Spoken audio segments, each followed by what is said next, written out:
Kuzambola, panelists, moderator, participants, and dear viewers. I would like to start today by quoting His Majesty the King.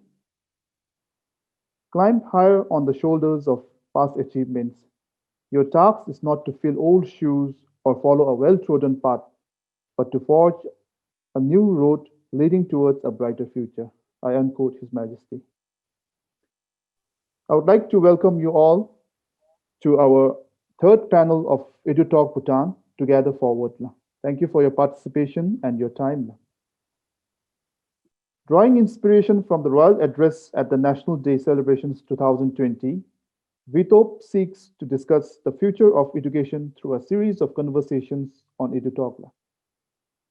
And a very unique feature of these conversations is that the panelists will consist of individuals from all walks of life of the Bhutanese society and beyond. This very initial set of conversations will provide the platform for voices from outside. I repeat, voices from outside the current education system in Bhutan to share their experiences, perspectives, and insights on education. We will be looking forward to similar sessions with different panelists too. I would also like to make a humble submission here that we acknowledge the wonderful journey of modern education in Bhutan. We have achieved so much in so little time. So we pay our gratitude to all our education families and their contribution to the education in Bhutan. For other information, the whole conversation is divided into 7 themes, with each theme taking up one session from January 1 to 7. During the conversation, panelists will share their expertise or experience or insights in the Bhutanese education system, their current views and beliefs, and offer their recommendations to address key issues. It is also expected that the final report with a set of recommendations will be compiled and submitted to the Ministry of Education and other relevant offices with a view to co-create an education system that is resilient, responsive, and flexible while serving the current needs in nation building. All the sessions will happen on Zoom and recorded to be shared on official VTOB social media. I would like to put forward a disclaimer before I introduce our panelists today. EduTALK Bhutan is a humble and voluntary initiative to look at education as a collective responsibility among citizens so that we can come together to co-create, collaborate, consult, and inspire each other. Thoughts and opinions expressed in the conversations are solely of the panelists and moderators and not necessarily of their organizations or employers. Once again, the main aim of these conversations is to get everyone to engage in something as important as education so that we might take collective responsibility for and contribute an effort to come together for education. With this, I would like to welcome our panelists and moderator for today. We have in alphabetical order, we have Mr. Gopilal Archaya, followed by Tashukinga Tsring, and we have Dr. Hawang Mugil, all the way from Australia. We would like to welcome Sir Michael Rutland, and we would also like to welcome Ms. Pem Chodin Tsring, all the way from Washington, D.C. Good morning, Ms. Pem Chodin. And I would like to welcome Ms. Pem Lama from Thimphu. And lastly, but not least, I would like to welcome Ms. Sonam Wongmo Tukpa from Paro. And the moderator for today is Dr. Dojila. Before I hand over the floor to the platform to Dr. Doji, I would like to make a humble house rule. In any part of the session, if you wish not to be quoted or recorded, please let us know so that when we put up the final video or the report, we will exclude that. So if you don't wish to be recorded or quoted in any of the conversations, please let us know. With this, a warm welcome and good luck, and over to Sir Dojila. Thank you, Sonam. I hope you don't disappear because my internet connection has not been good since yesterday. I keep disappearing. So in case I vanish, make sure that you cover up for me. Okay, I'm Dorjuang. I teach and research at the University of Macau, but ever since this pandemic happened, I've been stuck here in Bhutan, happily stuck here in Bhutan. Um, and of course, my life continues as far as my research is going, because my site is here in Bhutan, the research sites. My association with education started in 2013 when I landed to replace a professor for media studies in Sheraptsi. So that's the context of my association. So we will be discussing about the thing called curriculum. I'll provide some framework and some context for today's discussion. But we'll just lay down 3 points. So let me start by telling a story. As a former journalist, as a writer, storytelling is what I do best. So let me illustrate something through my story. In 2016, when I left for my postgrad studies to Macau, I just had a very small bag and with maybe 20 pieces of clothing and nothing else. Now that's because I had been to Macau several times before and I knew exactly what I wanted and what I needed there. So I'm sure you'll agree that when you go on a trip, when you don't know the place, you tend to overpack. You know, I may need this, I may not, I may need that. And it so happens that sometimes half of the things that you carry, you don't actually need them. So this brings me to the first point. When it comes to curriculum and or the market needs, do we really know what we need here in Bhutan? And I think that's the first question that I would like to put forward. Over the years, my own experience is that we have overpacked our curriculum. We have overloaded our curriculum. That's the first point that I would like you to think of. To the extent that actually when I was teaching in Sheraptsi, I used to joke with my students that you guys have been so busy in school that you have not learned, the thing that's most essential to you, which is reading, writing, and basic arithmetics. And of course, it was not even a joke. Believe me, I had to conduct weekend lessons on grammar, writing, and English composition for my university students. I mean, you can ask any of my former students about it. Second point, when we talk about quality of education, all eyes and efforts go into the curriculum. So we have done a lot of reforms. We have done a lot of educational blueprints. We have thrown out Shakespeare, brought him again. We have transferred caps here, relocated caps to Paro, brought caps back to Thimphu. We have done a lot, but know one thing, that in one of the best education system around the world, which is Finland, they have done away with the curriculum for many years now. And I have been to Finland. I have been there on my personal expense. I didn't go on a government-sponsored study tour. I went there for other things, and of course, I spent some time at the University of Helsinki discussing about their education system. And what I found was that they don't have curriculum. And what they do, in short, is they invest everything on training the teacher. So they get 6 years of full scholarship to train the teachers. And after that, the teachers actually design the curriculum for each class, each student. That's what they do. And then, of course, there are other things. Now, the question is, have they messed up without a curriculum?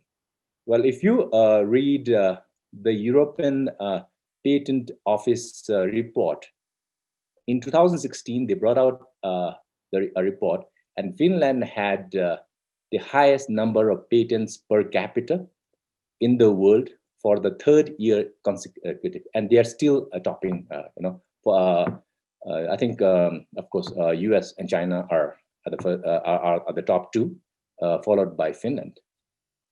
So that's my second point. The third, these days it has become very fashionable to put 21st century in every document that we produce when it comes to education. 21st century skills, 21st century that, And well, personally, I don't agree to the 21st century thing. I don't think anyone knows what 21st century looks like, you know. But anyway, just to go along the herd mentality, I just Googled for what really does 21st century mean. So it says here, not textbook driven or teacher oriented, but thematic, project-based, and interdisciplinary. Words and phrases I'm just going to give you randomly. Skills and content not taught, but self-learned through research and applications. Knowledge and not memorization of facts and figure, but something constructed through addressing real world problems. So that is what Google talks says about the 21st century curriculum and 21st century education system. Anyway, just to close my opening statement, on the first day, we had several speakers making proposals to define the public purpose of education. One was to achieve economic self-reliance and excellence through harnessing human potential. The other was to replicate the traditional monastic education model towards actualizing innate human potential. Both very different choices, but aimed at one thing, that is to harness the greatest of human potential. And of course, it need not be a dichotomy. It need not be a choice of either or. I believe in the word and. So it could be actually a nice mix of both. So anyway, the $1 million question: how does a 21st century curriculum look like, or how do we deliver the ambitious goal of quality of education, whatever that means? So in this panel, we have a range of speakers, from teachers who design curriculum to younger Bhutanese who have experienced different education system around the world, to people who have worked and have experience in this field, not any random persons. And of course, we have writers and publishers who continue to educate the public through their writings and through their publications. So our first speaker is my friend Gopilal Acharya. Thank you, Gopi, for accepting. Actually, you didn't have any choice when I sent you that email. Few would know actually Gopi had a short stint as a teacher after topping the course in Samsi College of Education. He worked for a few years before he decided to run away, because I guess I didn't ask him, but I think knowing Gopi, he would have found the curriculum repetitive and boring. So Gopi, please go ahead.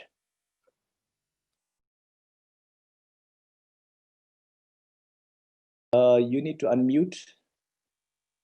Yeah, Gopi, unmute, and then yeah. That's done then.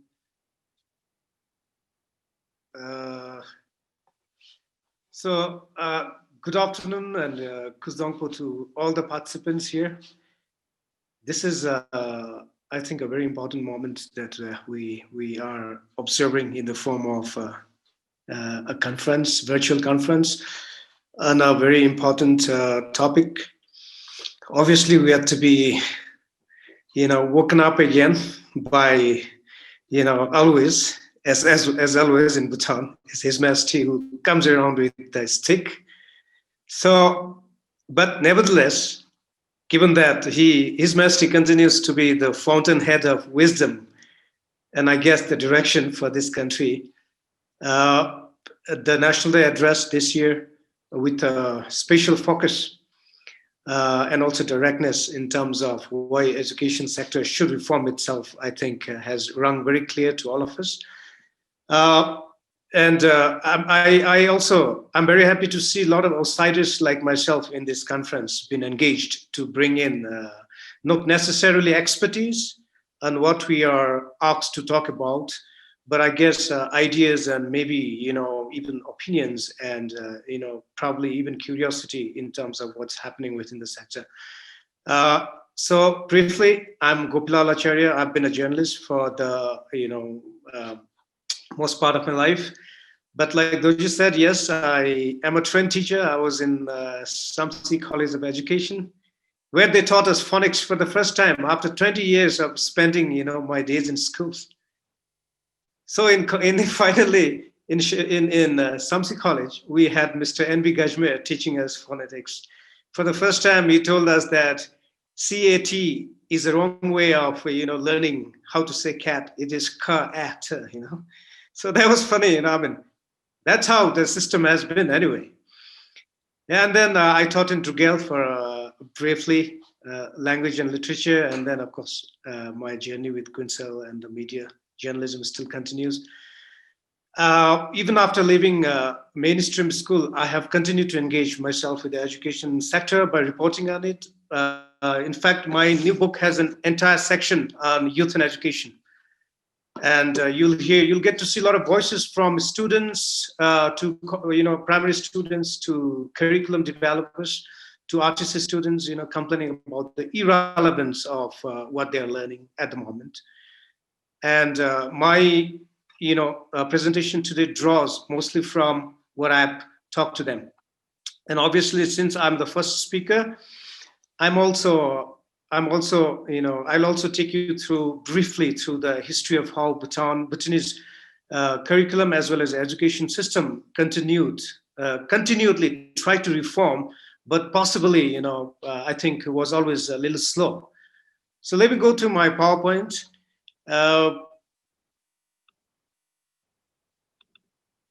So I call it a case of curricular slowness.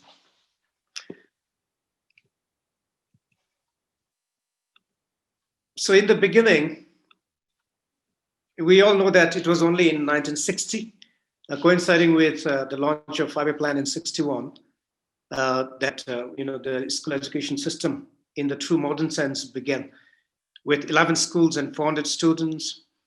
And our curriculum was based on the Indian curriculum, since we had to import wholesale what was being what was being practiced in the Indian system. However, I think there were efforts made in the 1980s to Bhutanize the curriculum, especially by creating local content, especially in languages, but that to happen in spirit. If you look at this 1974, I think many of us remember the Druk Reader Series, which was later revised in 1985. Then we had the Druk and Drukpa, Druk English Series. Then slowly, I think in the early 90s, we saw history and economics, geography, now civics being Bhutanized. But as a reform, in 1985, between 85 and 86, this probably the biggest curricular change was introduced with the new approach to primary education NEP program, which was imported, I guess, from Ireland. I remember my English teacher, Miss Nathan, traveling to Ireland to actually, learn about this system so that she could bring it to the remote village of Tsenkharla in Tashiangsi, where we were.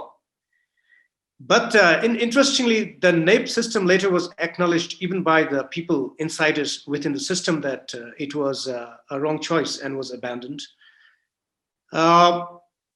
In fact, so much of criticism that it disrupted what could have been a continuous, process for Bhutanizing of the curriculum.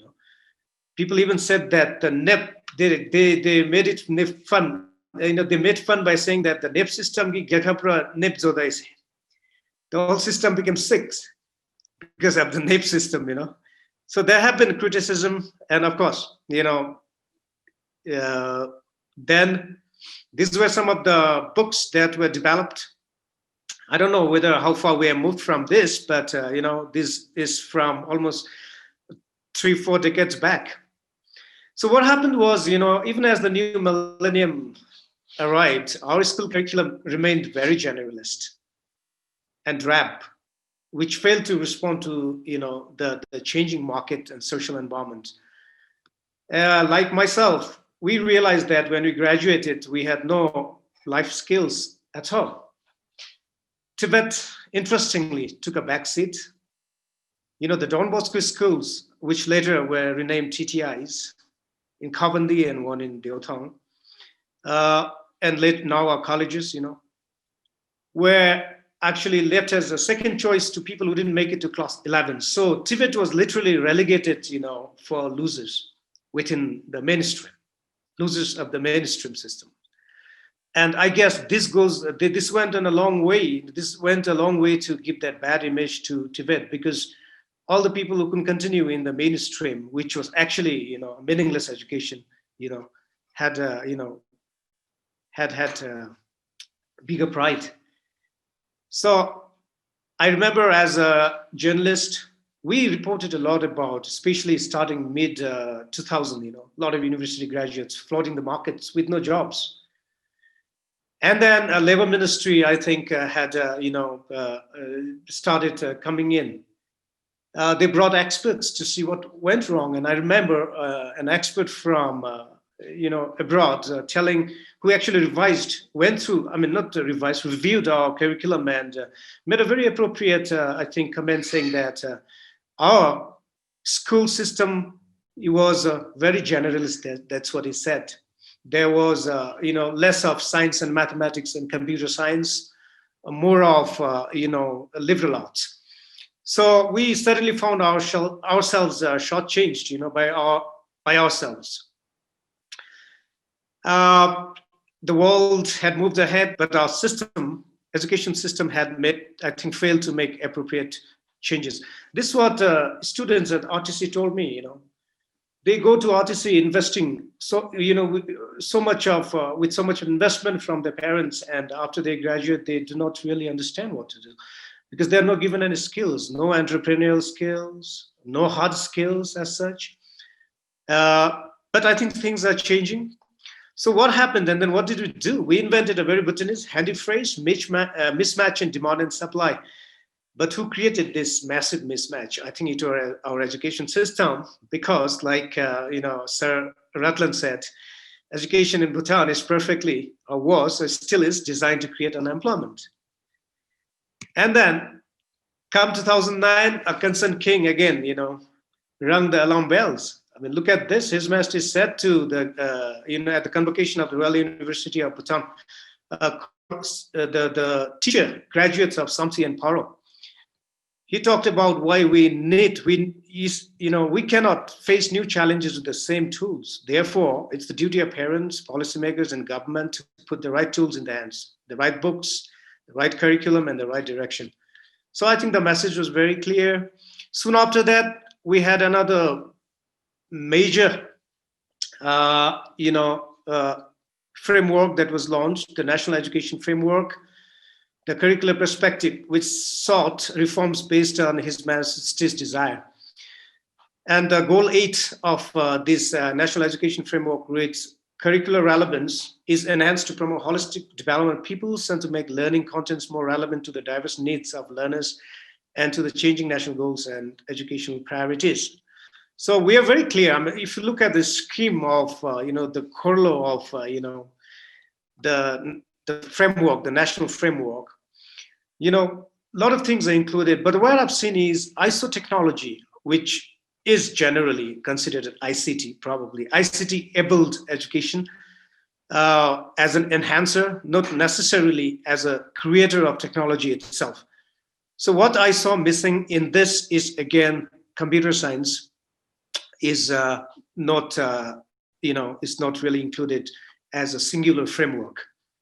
And then, the National Education Framework obviously acknowledges that traditionally teachers use didactic instructional methods where they provide students with information. That's the system we went through. We were loaded with information and we were told that possibly that is the true knowledge, We memorized and then we basically, reproduced everything on the exam sheet. And, the question is, was that kind of learning meaningful? It wasn't. So the National Education Framework, I think, sought to do this. But then, looking back again, did we really go beyond what was what is already said as traditional method, of rote learning? I mean, I don't know, because we haven't seen any radical change within the system even today. Then, what happened? The reality continued to bite us, right? The slumbering system again shakes again. The reality continues to bite. Unemployment keeps rising.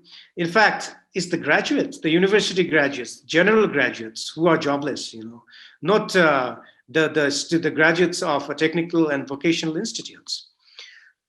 So the idea of constructivist classroom and constructivist teacher as spelled in the National Education Framework remains a far cry.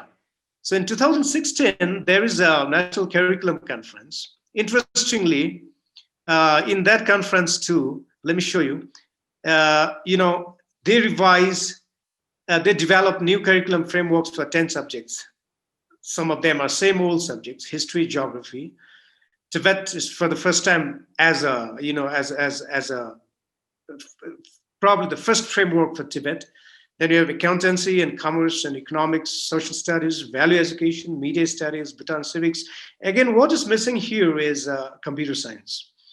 So, and of course, the missing link when these two major exercises were done was that both these exercises do not recognize computer science as part of the core curriculum.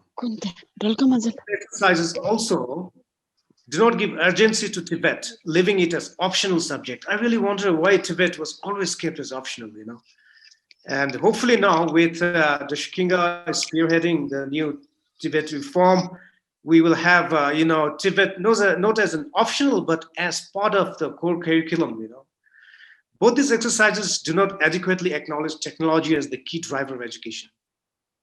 In the 21st century, again, sorry, Dr. Dorji, I had to use that. So what do the top educationists think worldwide? I mean, this is something not from me, but from the World Economic Forum that I picked up. In 2018, that was World Economic Forum's annual meeting of the new champions in education. And this is what they said. Future of work is highly susceptible to automation. Governments are not reacting fast enough to update their system of education. In 2018, schools are teaching exactly the same subject matter that they taught in 1918. That is reading and writing, a little bit of history, a little bit of geography, math and science and foreign languages. So there isn't much, dynamism in how the curriculum is changing. And they say that the big need of ours is changing what is taught in schools, problem solving, creative thinking, digital skills. They are not, collaboration, by the way, not taught adequately in schools. And they say that instead of teaching kids how to use technology, they must be taught to create technology. That's how the curriculum should, I think, aim at. The futuristic curriculum should look. They also say the challenge of redefining a foundational education to keep up with the evolution of skills required to solve problems, innovate and succeed. Something we should look into. And teach computer science as part of the core curriculum. Computer science is not just about coding, but also computational thinking, interface design, data analysis, machine learning, cybersecurity, robotics, artificial intelligence, what we, I think, talked yesterday in our yesterday's session. And in the USA, by the way, 45 states have now changed policies to recognize computer science as part of the academic core. More than 25 countries have also announced plans to expand school day access to computer science. This includes some of our neighbors like Malaysia and Thailand, by the way. And so they say that the future of the work may be uncertain, but there's one thing that's absolutely clear. Computer science will be in the greater demand than ever before. So every student should have an opportunity to learn it as part of the core curriculum. I think some of you must be familiar with this very big non-profit initiative, One Laptop Per Child, which is right now, being implemented in sub-Saharan Africa and also Latin America. So technology, not just as a means to learn, but using technology to create technology, right? That's the kind of curriculum I think the Western educationists from developed countries are thinking. Now, my personal observations, some of my personal observations, STEM, I reported about STEM in 2002 during the days of CAPS, which is today Royal Education Council. But even after 18 years, when the STEM importance was again revisited, thanks to again His Majesty's call, sometimes in 2017 or 18, I see that nothing much has really changed. Chalk and talk continues to be the main tool. That was what was, 20, 30 years back. We build a science lab worth, 5 million. Yet the moment students enter the lab, the teacher warns, do not break the test tubes, which probably are worth only 5 million. So I often wonder, if teacher gives this kind of warning and students become conscious, this is an irony in most Bhutanese schools. I think we should let the students play around in the science labs. Let them break a few test tubes, or it shouldn't be a problem, or maybe a microscope or two. But how can you ask students expect hands-on experiments without letting them actually, break a few things? The big irony. I took science, by the way, in Konglung 11 and 12. Was that we had a nuclear physicist who taught us simple experiments like reflection and refraction, and I remember the poor man was literally bored to death, And then we are taught phonics for the first time at Samsi College. That's because we are becoming teachers then. So these were some of the observations that I've made. Now, just a few days back, I was reading this beautiful book to my son, The Incredible Book-Eating Boy. And in that book, there's a boy who, instead of reading, he eats books. He eats dictionaries, he eats atlases, history books, mathematics books, computer books, everything. And he does become smart, but suddenly he realizes that, he has eaten too much. What Dr. Doji mentioned earlier, there's too much in the bag. And he starts getting confused. He realizes that he doesn't know anything. And sometimes, he gets so confused because he's eaten so many mixed things, mixed knowledge. He starts thinking that 7 + 2 must be pigs. So I think if we are not headed to, in the right direction, our education system might lead to 7 + 2 = our native pigs, That's what I like to say. My recommendations: creating pathways between mainstream school system and TVET.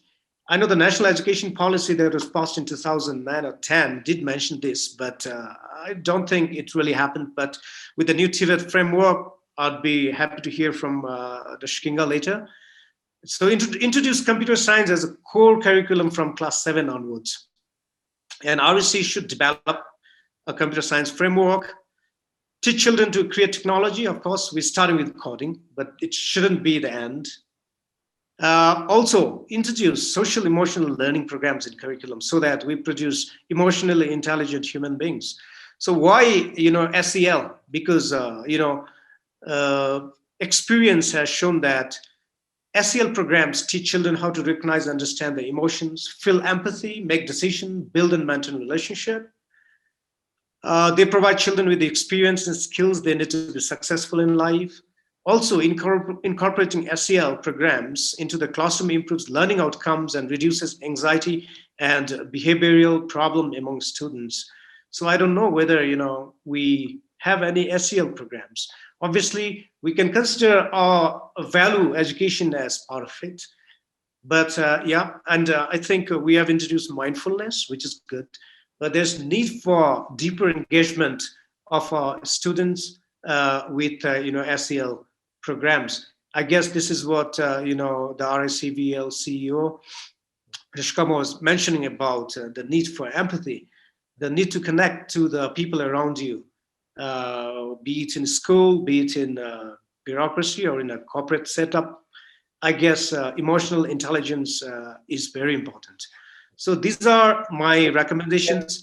I conclude, I end here, Tashidele, and I look forward to hearing your feedback. Thank you, Gopilal Acharya, for your excellent presentation. Especially, I liked your personal reflections and your experiences. Let's move on to quickly to the next presenter, and we will take the question and answers later. Our next speaker is Mr. Kinga Tsiring. He's currently leading the country's reform in technical and vocational education system. Laslo Rashkinga to you. Lasso, thank you, Doctor.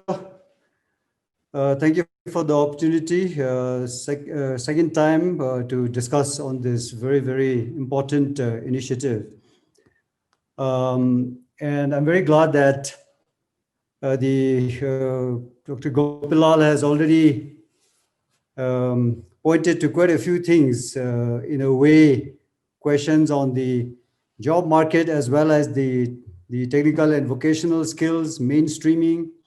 So I hope I'll be able to throw some light along these lines. But I think as far as the curriculum discussion is concerned, we had a brief chat even prior to this session. One thing is that, especially because we are not from the education sector and we are not an expert, definitely not me. So therefore, we don't want to give the illusion that we are in some ways whether we're being too presumptuous in tackling and unpacking a subject as complex as curriculum development and education reform.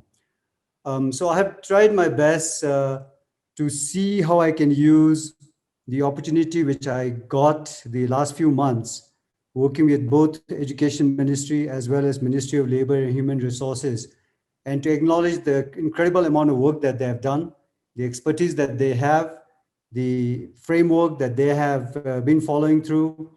And I think, as somebody pointed out, even in the chat box, one thing definitely is the limitations and the constraints of resources. If you are as rich as Singapore, if you are as rich as Finland, why not?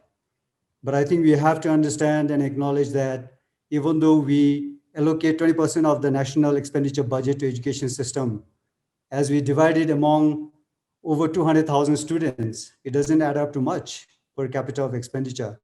So I think the education sector working with this constraint, it's in a way commendable in what they have done. So the value, hopefully, that we can bring to the discourse is to bring an outside perspective, to basically connect the dots in the overall ecosystem, and also to see if we can align as potential employer, as potential parents, as potential students for lifelong learning, and to the national objective, as well as what the market needs and the dynamics of the changing global market. So with this, then let me see if I can share the screen.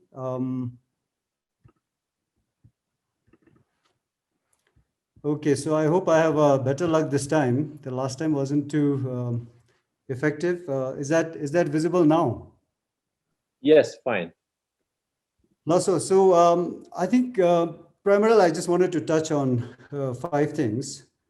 One would be my humble submission is that I know it's easier said than done, but if there is a way to take down the wall between the streams, we have science streams, we have commerce streams, we have so many streams. I think we are boxed in all these streams, and basically it limits really our imagination and the learning opportunity.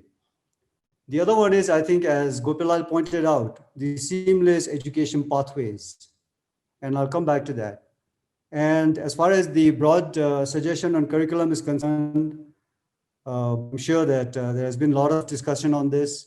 Why can't we make it more interactive, fun, and also curate the ideas and contents in the classroom rather than actually through the textbooks?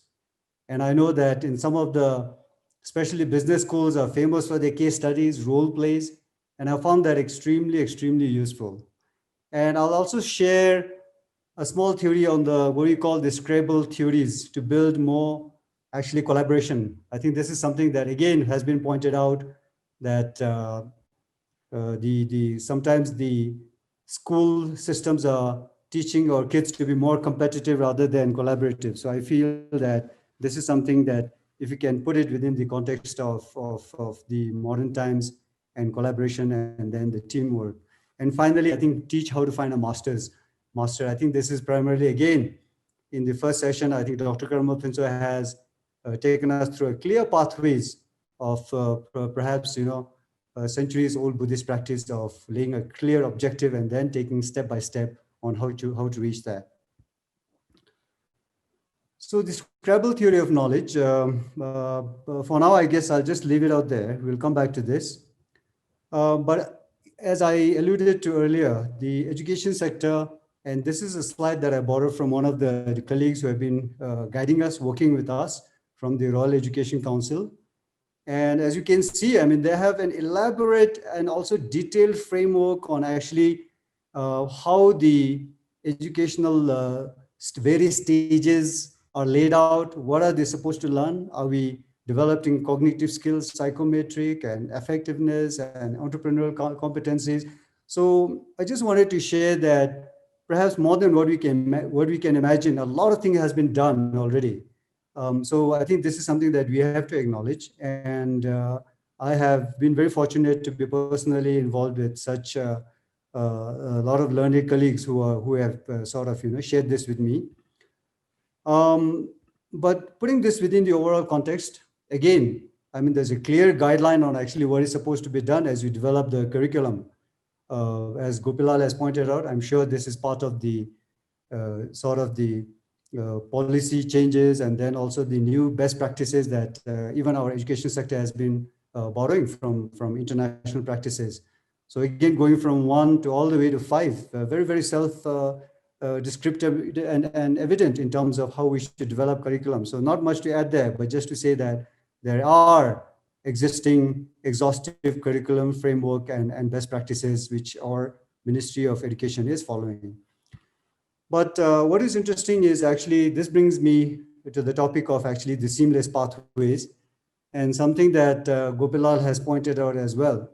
And I think, again, just to give due credit, the Ministry of Education and the Ministry of Labor and Human Resources, they have actually already embarked on this very, very important initiative of mainstreaming and creating a seamless pathway. But this is a slight modification that I've done, made to the existing vocational framework and pathway, because I feel also, again, when you talk about curriculum, right now, till the ministry has initiated this reform process about 1 or 2 years ago through one of the sample prototyping in some schools. Prior to that, Ministry of Labor used to function separate from Ministry of Education. And while we have TVET, but the E in the TVET, the education component was never linked to the main education curriculum, pedagogy, and then even in planning and policy in the nation. So that has been completely left out. And now what we could actually foresee in the future is that if we can mainstream it, and especially with the introduction of Gelsung program after 2022, and with the introduction of government policy where students are going straight from class 10 all the way to 12. So therefore, we are creating this huge pool of kids over 3 years in a very, very sort of inducive environment where actually we really need to take the curriculum to them. And one of the suggestions I was discussing with our colleagues is that if the students are not willing to come to the TTIs or the TVET institutions for whatever reason, whether it's stigma or blue collar, treating it as a second option, then why can't we take the TVET program to the main schools? And I think this is something Gopilal has pointed out earlier also. So the main thing is, I think, breaking down the wall between the stream subjects and introducing them as one of the main optional, or maybe some alluded to as a compulsory subjects, as an applied science, which is already done in so many other schools also. And I think the drawing looks a little bit complicated, but actually it does open up a lot of options and a lot of opportunities for the students actually to go through this seamless pathway from class 6 all the way to class 10 to 12, where they can then experiment with their skills, vocational skills, and then they can go back to the mainstream. And then they, even after class 12, they can either have the option of then having the skill already, go to the job market, or they can go to RUB colleges and then continue their tertiary education and so on. So I feel that it's very important that we have to have this seamless pathway developed for our children, because unless that happens, then this is one of the problems where, again, I saw the chat box, a lot of comments on the mismatch of skills, a lot of comments on the unemployment, the job market, and then also, as Gopilal has pointed out, the 65% of the unemployment rate among the university graduates, whereas the TVET system, the employment rate is generally higher. But there again, to be fair, I think to start with, the number is very less. The Royal University churns out almost about 5,000 students on an annual basis, whereas the TVET system churns out only about 500 to 600. So you can see the huge lopsided number in the two systems, which actually in the other successful advanced economies, Germany and Japan and Korea, it's actually the other way around. So therefore, I think this mainstreaming of the vocational education into the class, either starting from class 9, 10, 11, and 12 is really important. And I hope the government, with the initiative that they have taken, the initiative that the ministry has taken, this will go through. So anyway, I think one thing that I wanted to share is, as you talk about curriculum, I did get an opportunity to again while going through the chat box, a lot of comments on the timetable and the schools being very content heavy and students leaving no time to actually do any critical thinking learning. So this is one of the sample timetable that actually you're looking at. So if you look at a class 11 science stream, this is what a student is expected to go through. So you can see that he will be taking Dzongkha English all the way to 6 chemistry. So these are 6 subjects, and each day, each week, he has to take 6 periods. And then after that is the value education, library, and then now if you introduce TVET, the vocational program, then TVET, and then life skills. So you're looking at actually somebody practically spending about 6, 7 to 8 hours every day on a daily basis in the class. And I think this is something which is extremely important for us to review. I know there are now a lot of technology-based curriculum pedagogy which is coming online. But at the same time, I think to be fair to our colleagues who are working very hard in the education sector, we have to get down to the details. We have to look at the granular details. We have to roll up our sleeves and see what's happening down there. And I think that is the time then when we can really appreciate some of the constraints that they are going through. And this is primarily in relation with actually trying to see how we can actually embed the vocational curriculum into the main school curriculum. And this is some of the challenges that we found out actually when we did the curriculum mapping with the help of Royal Education Council, Ministry of Education, and the Ministry of Labor and Human Resources. So for example, if you take the electrical curriculum, you can see that the current institute curriculum framework requirement is about 800 hours. And that does not include the on-the-job training, which actually is practically you're shipped out into the job market and you have to work there for, currently is about 3 months, which is obviously not enough. Whereas actually the number of hours available, which I shared with you in the earlier slide, in the high school is only about 426 now. So the question is, how do you fit this into the 426 hours of class? And then as you go down the list, for example, plumbing, the requirement is about almost 1,400 hours, whereas available hours is only 426. So the point that I'm sharing with you here is that at the first glance, one could immediately write off and say, okay, this is not going to happen. Because when the rubber meets the road, when you start talking about the mainstreaming of these into the class maybe 11 and 12, then you are talking about negotiation with the geography teacher, the English teacher, and then all of a sudden, then that's where you get into roadblocks. Because hey, I'm not going to let go of my, 10 hours, my very, very valuable time towards vocational or whatever. But on the other hand, I think when we really put all the stakeholders together, we have been actually successful to the extent that now the Ministry of Labor and Human Resources, they have also launched beginning of the year after the COVID, a very, very brilliant program called the Build Bhutan Project, where they have actually managed to squeeze the entire 2 years of requirement into 3 months. So that's, I feel that in the vocational and Ministry of Labor, they were able to do that because I think the one thing is that they were much more agile and flexible. The vocational component was something which was not, the extent of the change was not as much as it is required in the Ministry of Education and the Royal University of Bhutan, because the sheer number. So this is something which I feel that we can borrow from what the Ministry of Labor and Human Resources has already started doing. So I think now I just have about a minute left. So back to my final thing is the Scrabble theory. I think in the collaboration part, I feel this is something I shared in the earlier presentation, day before yesterday as well. Rather than working in silo, I think no matter whether it's curriculum, pedagogy, or policy issues, now the education sector, the players, key players have to work together. Not only we have to work together, but we have to realize that there is a immense value in actually subscribing to what we call the Scrabble theory. And here I'm sure everybody knows that this very popular game. So what we are looking at is I've equated on the left column the letters. So you have 3 letters, how many words can you make? So right hand column, you have 4 words. But you have 4 letters, then all of a sudden you can make 8 words. You have 10 letters, all of a sudden you're looking at almost 600 words. Now you have all the entire English alphabet, and you can look at about 5,000 to 6,000 words. So the interesting thing is the scholars have actually researchers have found out that this actually corresponds to the knowledge accumulation in the society as well. So therefore, if you have 3 people who are all doing the same thing, then that doesn't add up to much. But if you have 3 people put together with diverse knowledge and background, one in the engineering, one from the social science, one from the humanities, then that is where they see miracles happening actually as a teamwork. And this has been actually graphed on the right-hand side. Of course, that's a little exaggeration. It's not a perfect exponential graph.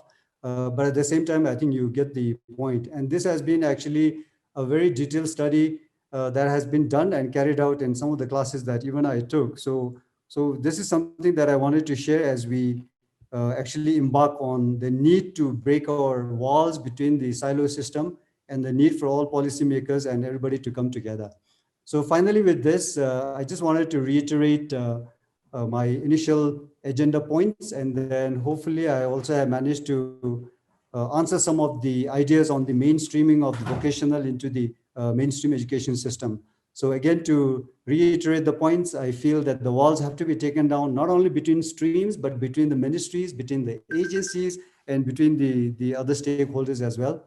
And seamless education pathways for people to have the options in their whole life learning process where they can switch from profession to profession. As somebody has pointed out, 21st century, the one thing for certain is that you have to change a profession even now and then.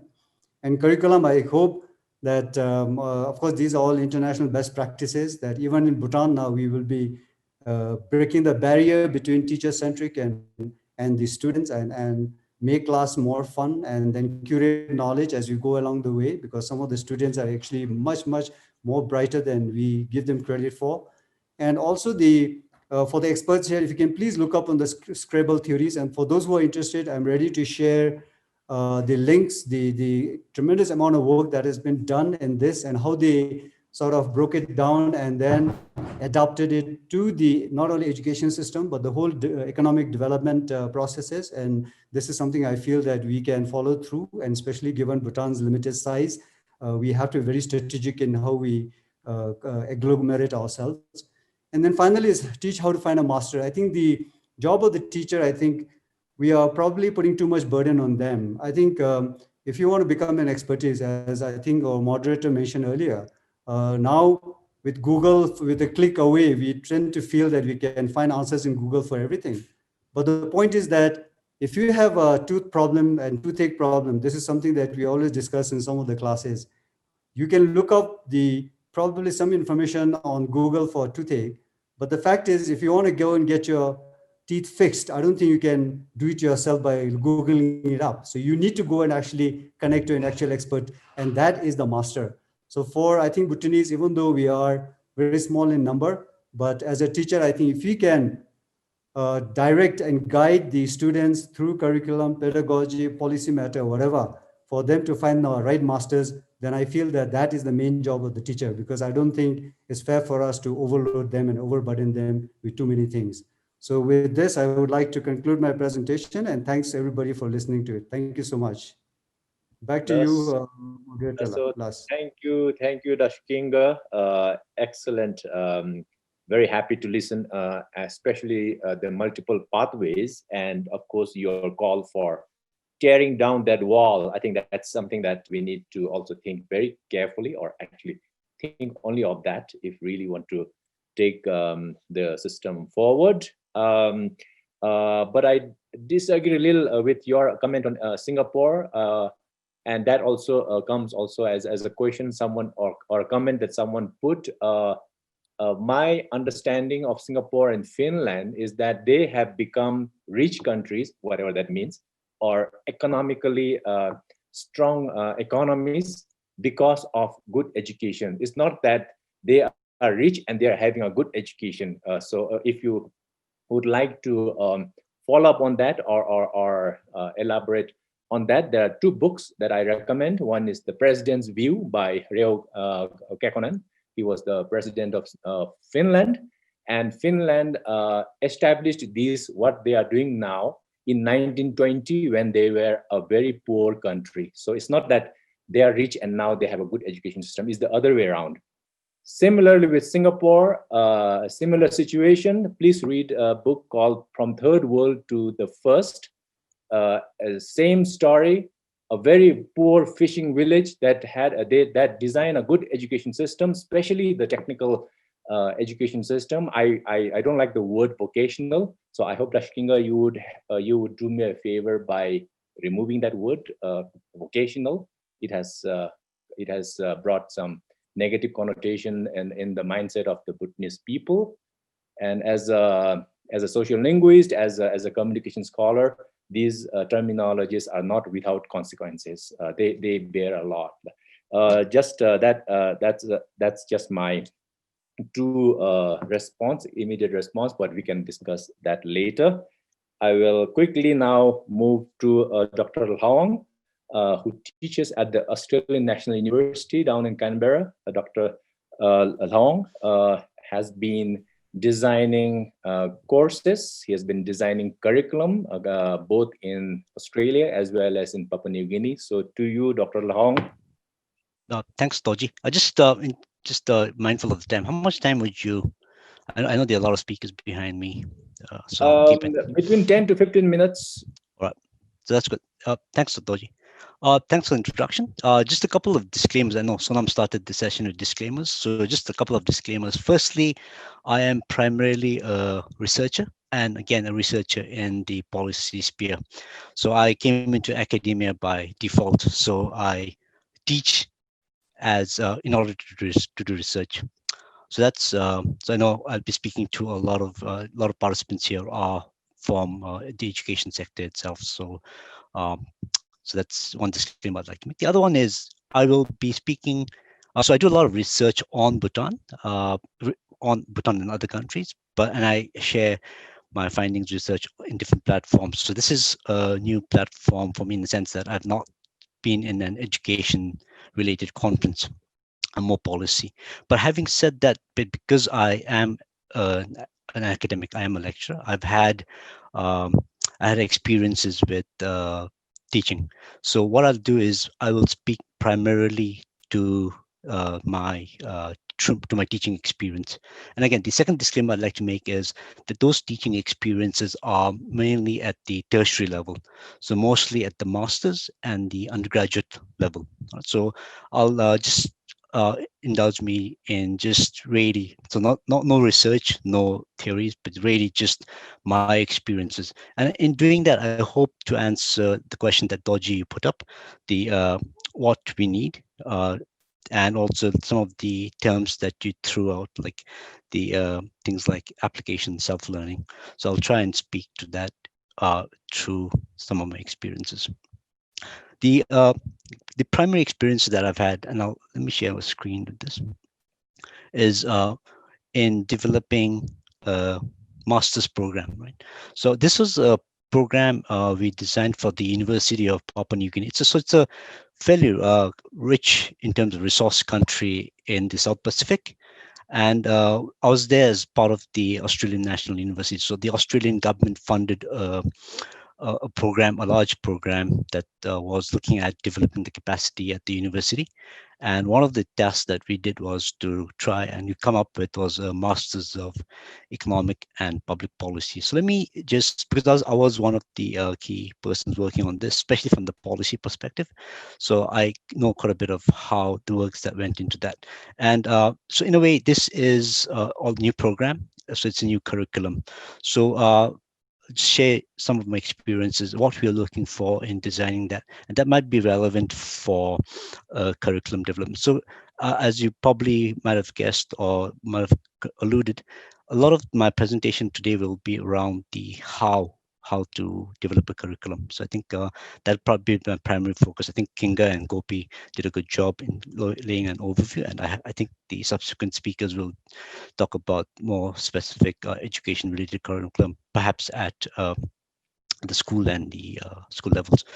So I think in terms of some of the lessons that I learned was, for instance, uh, determining the programs that we need. So if you look at the slide on this sector, it has the different courses that we've identified. But to get to that, what we needed to do, so we had to look at different components. So one of the things that we had to look at was how was this program going to address the needs of the nation. So you had to, so in a sense, you were looking for this broad objective, right?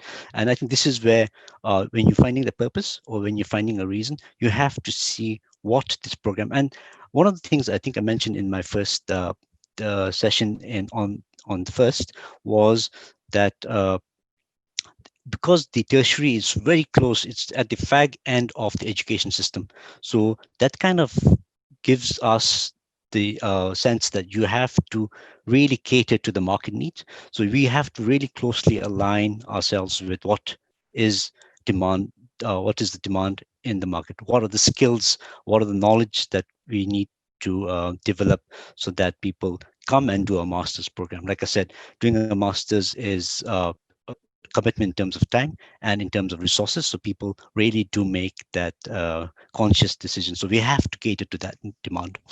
So in that sense, we have to look at what the opportunities are, what the country's strategic plans are, and what the overall university's plans are. So it has to kind of dovetail into all of that. So in a sense, what you're doing is you are doing a needs assessment, you're doing a situational analysis and trying to cater to that.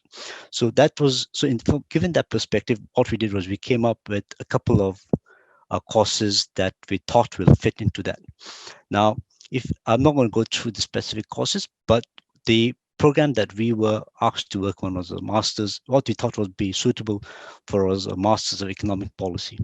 Just before I move into the specific course itself, I'd just like to highlight, so although this was good, right? It's the objectives are clear, the rationale is clear.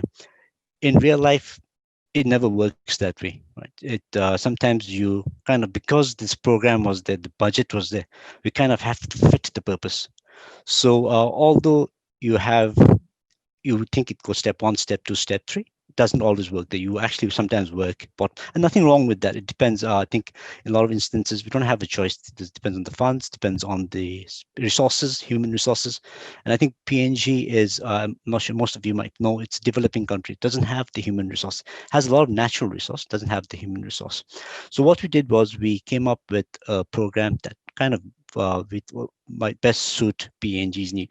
Now, when we looked at the Masters of Economic and Public Policy, there is this, again, looking for best practices. You had really good Masters of Economic Policy. So a couple of programs that we looked at, I think Columbia University had a really good Master of Economic Policy.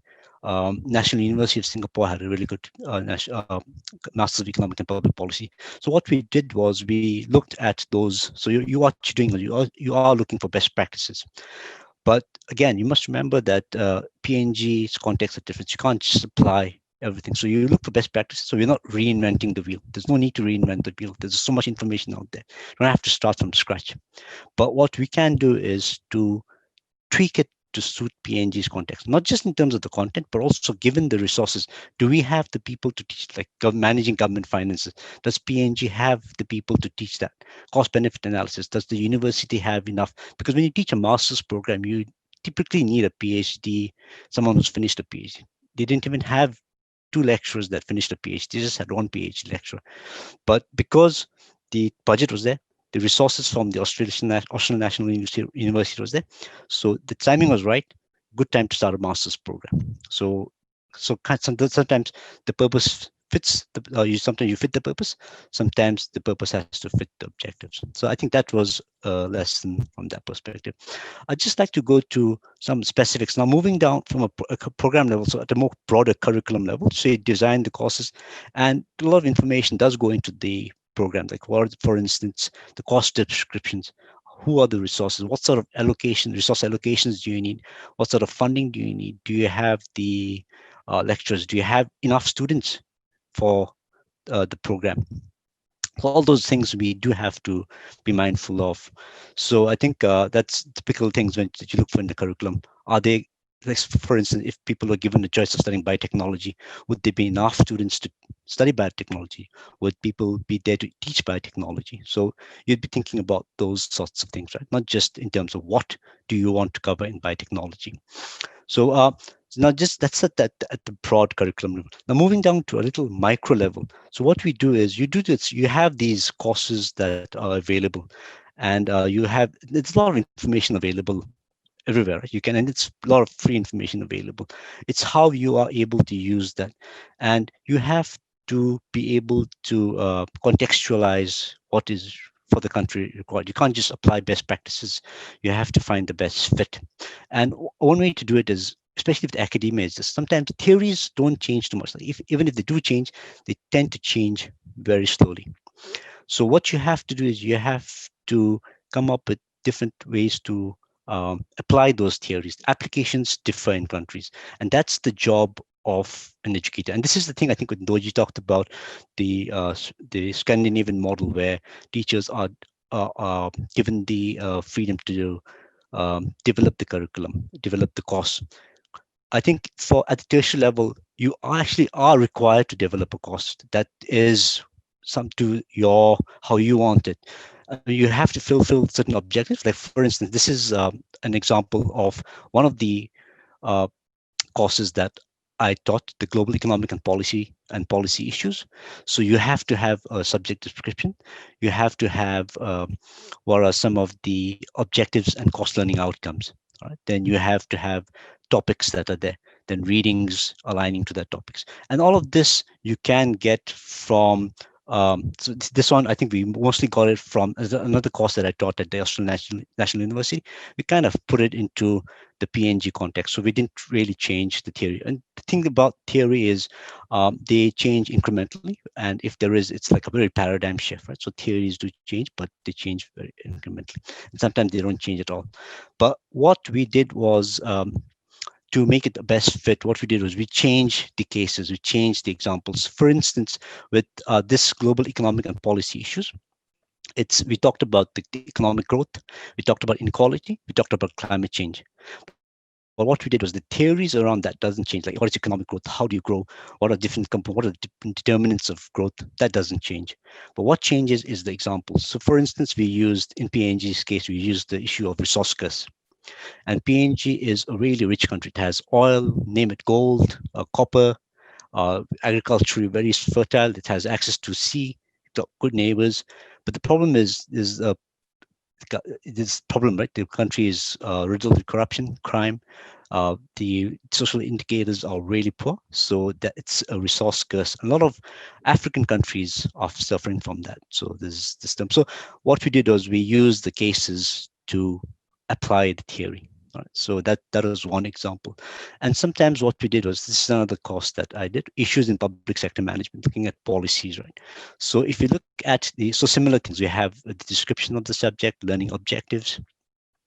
So if you look at the different topics in there, the topics don't change too much. So what we're looking at, the different models of organization, the bureaucratic model, the market model, the governance and network model. But what changes are the themes. The issues change. So sometimes, for instance, in PNG's case, the issue of accountability and the issue of corruption was really important. So we put that into the, so we brought that into the topic. All right, so that's one example. So that was the other thing. So how we fit that was you didn't change too much theory. We changed the application of it, but we also changed the relevance on the issue to make it a bit more thematic. So that's something we did with the other course. And this is the other course, though. Actually, I'm not now with Australian National University. I'm with the University of New South Wales. So this is a similar course to the course with the issues in public sector management. What we do is we have, it's almost the same, and you find the course like designs almost similar, right? Most stuffs. So there's like a course detail, clear learning outcomes. So you really need to clearly outline the outcomes, because the outcomes match the assessments. So assessments and all are linked to the outcomes, because when you design a course, you need to be able to tell the students, this is what you're going to get out of the course, and this is what we are going to do to make sure you get out of the course, and this is how we will ensure that you can kind of gauge where you are in terms of getting the most out of the course. So these different components have to be built into the program. But I think, and then you also have these other skills that we also come up with at the site, but clearly the assessments have to match the learning outcomes. But this course, the managing the public sector, it's a slight tweak to these issues in public sector management. So if you look at the topics here, there's almost the same topics here.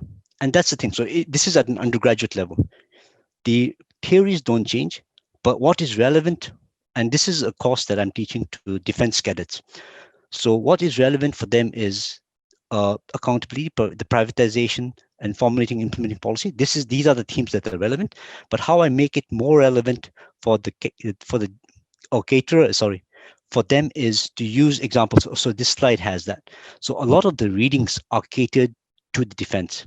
So again, the theories, the main readings don't change, but the additional readings that talk about the examples, those change. So for instance, here we're talking about privatization in the defense. Here we're talking about how performance management, how is managed with the defense secretary in the defense. And here we're talking about how different reforms initiated in the Department of Defense. So that is how we try and contextualize some of the best practices. So you don't have to reinvent the wheel, but you have to tweak it to suit the purpose. Dr. Long, if you can, Yep. So this is my last slide, and this is, I think, again, another new course that we kind of worked on. And again, so this is, again, it's totally new course, never taught, not many schools have it. So it's either it's innovation and organization. This is a course that I taught, again, to undergraduates. So there's not much, there's entrepreneurship, there's innovation, but organization and innovation. So what we did is I looked at different universities that taught the courses. I merged the two. But again, how I made that relevant was to use case studies. So I used Google's case study, and then I also used a NASA case study, a Goddard Space Flight Center. So that's how we tried to, again, make the course relevant to the purpose. All right. So that's all that I had to add to that. So I think I just tried to stick to the hows and some of the what are some of the nitty-gritties that you would include in the curriculum and in a course. Thank you, Dr. Long, especially joining us all the way from Australia. I think one of the best things that I liked about was the interactivity between capacity and curriculum, which sometimes is forgotten. And of course, I fully agree with clear learning outcomes, which actually then makes assessments easier. In Macau, we just get one page of a pager of what they call curriculum, which has actually very, very strongly worded, clear learning outcome. That's it. And then it's for the professors and teaching associates to actually design the curriculum. Our next speaker joins us from the other side of the planet. Thank you, Pema Choran Tsering, for waking up so early. To you now, Pema.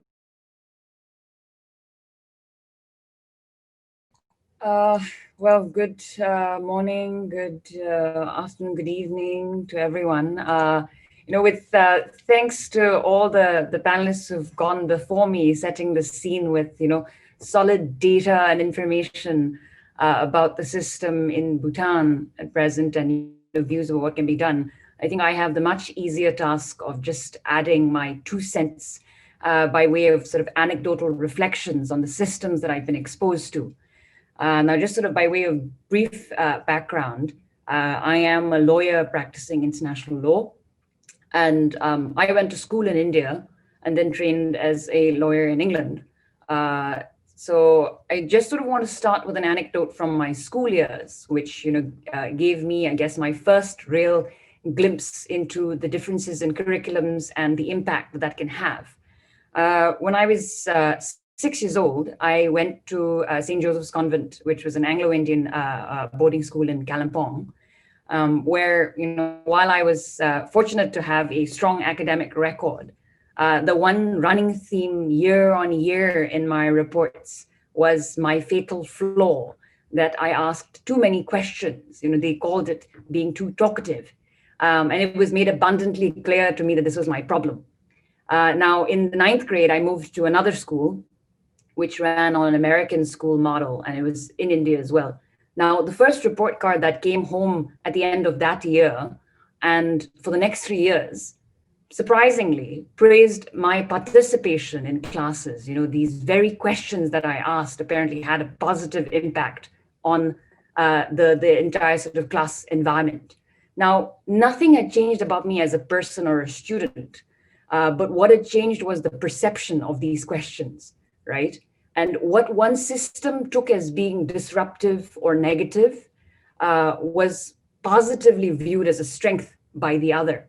And you can hazard a guess for yourself the impact that had on my own academic performance. Now, in sort of thinking about this theme that we are discussing today, the curriculum, I was speaking to a mentor of mine who told me, he said, the curriculum has to be guided by method. And so, take the study of history, right, as an example. The subject is arguably a fixed item, but it's the method that can influence how one engages with it. You can teach history 2 ways. One involves merely just sort of relaying the subject, to the students, right? And the other involves asking that student of history to reflect on why events occurred in a manner that they did. Now, the difference really lies in encouraging students, I think, to think critically, to identify the problems they see in this sort of, recounting of history, and then in doing so, encouraging this sort of problem-solving mindset. Now, as I was preparing for today's session as well, I was reflecting on another comment I heard recently, placing an emphasis on higher education. And this, the sort of immediate thought, I must confess, that dawned on me was, well, isn't it too late by then? And I don't mean to be flippant in saying this. Of course, higher education does matter. But in my view, I think if we're serious about educational reform, we have to start at the basics, at the foundational years, at the primary and the secondary school levels, right? And, as trite as it might sound to say this, the children are the citizens of the future, right? And, if we really want to create a true form of empowerment, even for, us, I think if we had that maybe in sort of hindsight, we have to build this environment in which one can flourish and excel, right? And for me, I think it really begins quite simply by encouraging this curiosity, that we are sort of innately endowed with. As my sister-in-law, who's also in education, she says, as children, we are born curious and we spontaneously love learning. But too often, I think we are told not to ask too many questions or to accept as gospel that which is relayed to us. And, take my own anecdote as an example. So, in my view, I think this is a serious hurdle to really developing that skill of critical thinking. And as a lawyer in my day-to-day job, I'm relied to solve people's problems day in and day out, right? And when I think back to really what prepared me for what I do now, it wasn't one particular subject or class or degree, but I think it was really just having been given the tools early on for analytical and critical thinking. Now, while that might sound sort of like in terms of art and complex in itself, really what it means at its core is this: I was encouraged to ask questions. And so that's what today I think I just wanted to use this sort of platform to shine a light on taking this back home to Bhutan, an incredible initiative that was brought to Bhutan in 2010, now a whole decade ago, by Madam Dickey of ELC, which is the Design for Change project. And ELC was, the pilot school. Now, some of you might have heard already of this Design for Change initiative. And what it really is at its core is that it is encouraging these students, these primary students, to think in a systematic way and to be actively engaged in the world around them, right? So the system involves this 4-step process, which goes, feel, imagine, do, and share. Now, in this model, teachers are supposed to really serve just as facilitators, and it's the students who identify the problems and then identify the solutions for these problems. Given what I've said, you might understand why I'm sort of talking about this project now, but I must confess, in 2010, when as a fresh-faced high school graduate, I became involved as an intern in this project, I thought, it was just a fun extracurricular activity. But now, looking back at the decade that DFC has been in Bhutan and the reach it has had in so many schools in Bhutan, it's become evidently clear that this shouldn't just be sidelined as an extracurricular activity, but rather it has to be adopted into the school curriculum, or curriculum as we call it. I think that term also, as was discussed earlier, is something we have to, I think a little bit more in a multifaceted sort of approach, right? And just I don't want to go on too much about it, but I'll give two sort of illustrative examples of some projects that our own Bhutanese students dreamt up through this Design for Change project. And that was, at ELC, when the students were tasked to think about problems as they perceived it, they said they were opposed to this idea of the excessive plastic waste that was being generated by our consumption. Now, 10 years on, everyone seems to accept that as a given, right? But think about this in 2010, what a forward-thinking idea it was to have already been engaging in that. And this was coming from students and truly from them. And so they created this rule that students could only bring packaged foods to school on Wednesday. And this was, again, students who came up with the rule, advocated this rule amongst their own student body, and then adhered to it because they understood the problem behind, or what they were really trying to tackle. And it's been continuing now for 10 years, and it's been successful. But another great initiative, again, is from Baptong School in Hunsi, which was, they called it We and Our Dress. And there they had identified one big problem in this small village school in Hunsi, was the lack of a school uniform. And, that was also, I think, in big part because they didn't have access to stores that sold these school uniforms because, it was a small town, small village, no real access to stores.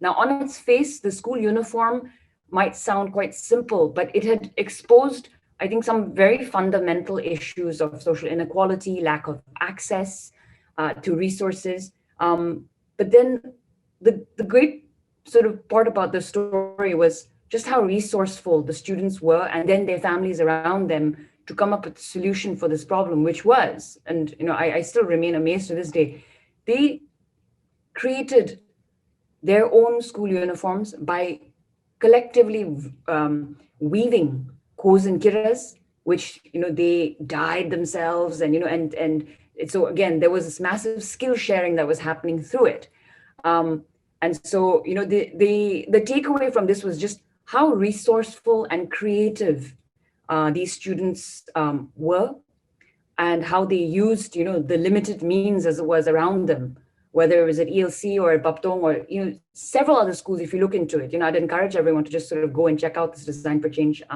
platform in Bhutan. But they solved the problem for themselves, because they engaged, they understood what was going on, and then they, sort of empowered themselves as it was.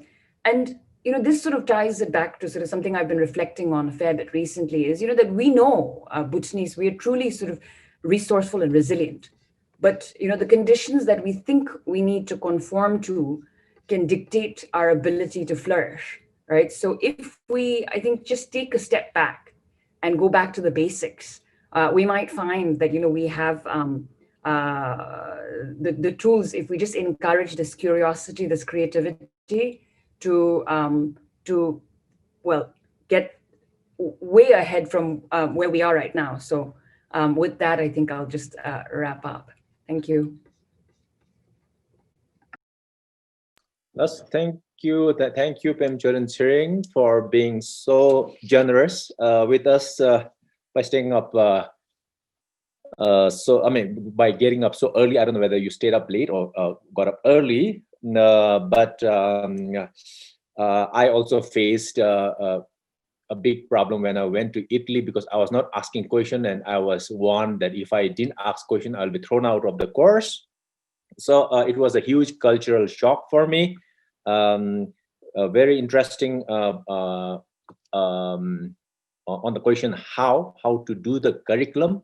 I think we need to look at the methods. Excellent recommendation. We can discuss more about this. Thank you so much again. Our next speaker is Pem Hama. She works at the Bhutan Ecological Society as one of the directors. So Pem Hama, are you ready to go? Hi, yes. Yes, thank you. Yes. Hi, everyone. Good evening, I guess, or good afternoon. Once again, I'm very, very happy to contribute some thoughts to this very interesting discussion. I will talk a little bit. I think we've covered a lot of grounds, and I kind of thought about what I could add to this conversation. And because I have worked a lot in the context of environment and sustainable development in Bhutan, I thought I will calibrate my presentation a little bit on how we can actually include this idea of sustainable development into our education and into the curriculum. I have a short presentation. I hope to stay within the timeline. Can just hold on. I think I need to screen share. Oops, sorry. I'm not sure. There we go. All right. Is everybody able to see it? Yeah, okay. Yes. All right, so I'm going to talk about education for sustainable development, and I'll touch a little bit upon, so just to give you a little bit of a background, I have also studied at what's called the United World College. It's an 11 and 12-year program. There are, I think, around 15 or 17 of those around the world at the moment. But they are sort of this international high schools all around the world. I went to the one in New Mexico in the US. So that was 11 and 12. And I also then went on to college in the US. So I do have a little bit of experience outside of Bhutan in terms of education. So I'll touch upon that a little bit, but I'll focus most of what I say today in terms of how we think about education for sustainable development. What I will begin with is this this very recent publication I found, which is called Education for Sustainable Development, a Roadmap. This is produced by UNESCO, and why they are really doing this. I mean, this process has started a long time ago, but it's still more relevant. It's still relevant today and maybe more relevant now, but they're really looking at how we can ask or like how we can develop, I guess, the whole education system and transform education in order to transform our societies to make it more sustainable. So that's been some of their work. And I was just referring to that, trying to look at, what they're doing right now. Is it relevant for us, and how it's relevant for us? And what they say, why educate for sustainable development, is really to ensure that individuals are able to understand sustainability challenges, so that they're more aware of the relevance of, what climate change means, for example. What does it mean to change our economic and social systems for a more sustainable world, and to really address some of the emerging issues with the climate change and sustainable development. So really, I mean, as I think someone mentioned earlier, we talk about education as one of the main themes for anything. I mean, it can be relevant for any social change. We always think of education as a big component to that. And that's very true even for sustainable development. And I quite like that, that the image I found, which says green is a trend, but sustainability is a mindset. And I do think that for education, creating sort of the sustainability mindset within individuals and our children is actually very important. So now we may think that, you know, sustainable development is a very fancy word, but it's not relevant for Bhutan. We really need, you know, kids who can, I don't know, have desk jobs, or for now, I think now we're moving towards TVET. But again, in this sort of debate and this discussion, I don't see so much of this focus on the use of the term sustainable development. And I would like to refocus again, as a person who has worked on this for a few years, is that it's actually very relevant, and I think actually much more sort of all-encompassing in terms of maybe addressing some of the issues as well. And for Bhutan, why this can be relevant is if we look at sort of our climate change challenges with our lakes, with landslides, with you know, rainfalling patterns, this can have a huge impact in two of the, I think, most important economic sectors for Bhutan, which is hydropower and agriculture. And so again, like, you know, how do we educate our kids in terms of what climate change realities will mean for the future is equally important, I think, to include in our education system.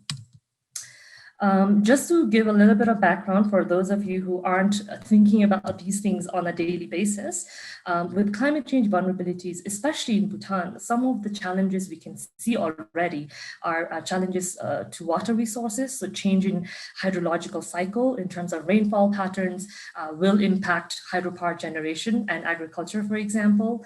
Again, rainfall patterns will also impact a lot of the forests and biodiversity. It also impacts just maybe how we even get to our villages, right? With natural disasters, it will impact, you know, how we build our houses. Are they going to be flood resistant? Are they going to be, you know, some of the sort of the challenges that climate change brings is changing sort of the geological, I think, stability of a country. So are we educating for that? Do we have enough, you know, expertise in even dealing with sort of human health issues such as COVID-19, which seems like it is just related to a virus. But I think if we think sort of in a broader perspective, how the changes we are the changes that our environment is going through because of human activity has a big impact. So as we can see, our daily lives is really being impacted by the environment we live in. And this is at the core of sustainability and sustainable education and sustainable learning. Just having awareness of this from early on is very important. I think one of the challenges that we do face right now is because not a lot of people out there, economists or architects and engineers are not thinking about sustainability when they're doing their daily job. And so I think changing sort of that view is very important. So in that UNESCO, the UN document, they have this image, which I thought was quite useful, that for societal transformation, some of the learning outcomes that they emphasize is really to empower students to actually actively contribute to societal transformation. And I think this is a sentiment that's being shared by everyone on this panel and all the other panels that we've had so far.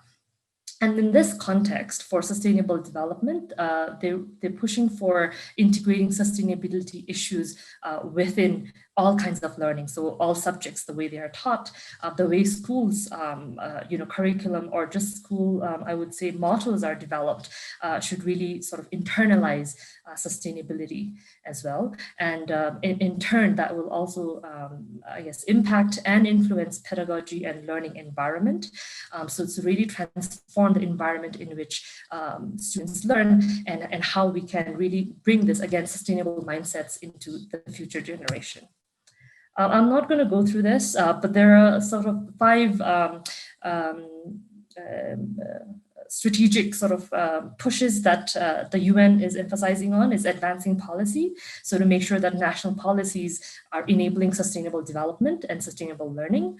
The second is learning environment. So really promoting a whole institution approach, which means not just changing textbooks or the curriculum as a very I think limited understanding that we have, but really changing the learning environment, how schools are, how teachers teach, what kind of environment are they asking, are children being encouraged to ask the right questions. I think these are all important aspects in order to transform sort of what children learn and how they learn it. The next emphasis has been on educators, so to really develop the capacity of teachers and educators. The next one is providing opportunities for youth engagement outside of classrooms as well. And the last is developing community. So to really empower sort of community participation, I would say, in this whole educating for sustainable development. So this is just, what the UN is sort of proposing and encouraging countries to do. But I think here I would like to focus on where we are now in Bhutan and, how do we really move towards that? Yeah, if you could quickly run through the recommendations. Sorry, sure. So in Bhutan, I was just again looking at some of the materials I could find, and there were sort of principles of science curriculum framework. They talk a little bit about GNH. Maybe I found this, which I found was interesting: agriculture for food security class textbook from the Royal Education Council. My Green School, of course, which was produced and written by Limpo Thakur, ex-Limpo Thakur Paudo. There's a sustainable development curriculum, a program, bachelor's in CNR. And this I found very interesting. There's a national education assessment framework where the assessment frameworks are on certain student attributes. I'm not going to go through it, but you can see that knowledge and understanding, intellectual competence, enduring lifelong learning, family, community. I mean, all of these are there. But if you look at the tools in order to assess that, it just seems like the ones that have proper tools were only sort of, I would say, a very fixed and small understanding of what it really means to learn.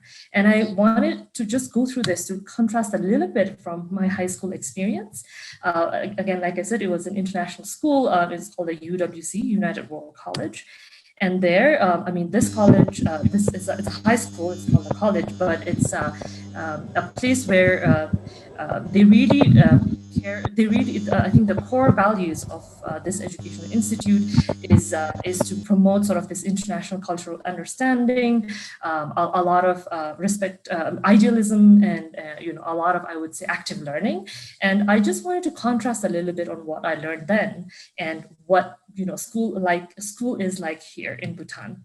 If you look at the IB core curriculum, I hope you can see it properly, but there is something called the core of the curriculum, which has three components. One is the extended essay, second is the theory of knowledge, and the third is creativity, action, and science. And all of the other courses, like the language course, math, science, everything else is actually peripheral. So at the core of what we learned was really about, for example, community service, theory of knowledge, was a course that really questioned your own ways of forming knowledge. So which means the idea of questioning what you know and how you know it, how you really think about what you know. So this again was, I think, sort of an introduction at high school level into critical thinking, and that kind of critical thinking methodologies was very relevant in terms of applying that to our actual the subjects that we learned, which, as you can see,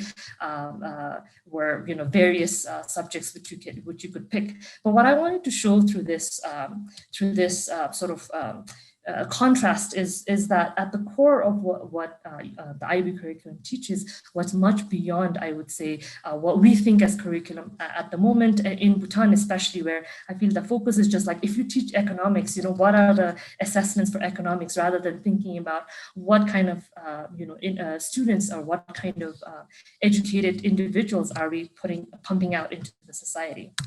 In terms of what I just started with, which was on education for sustainable development, this was not really a core mission at the time that I was in school, which was around 10 years ago.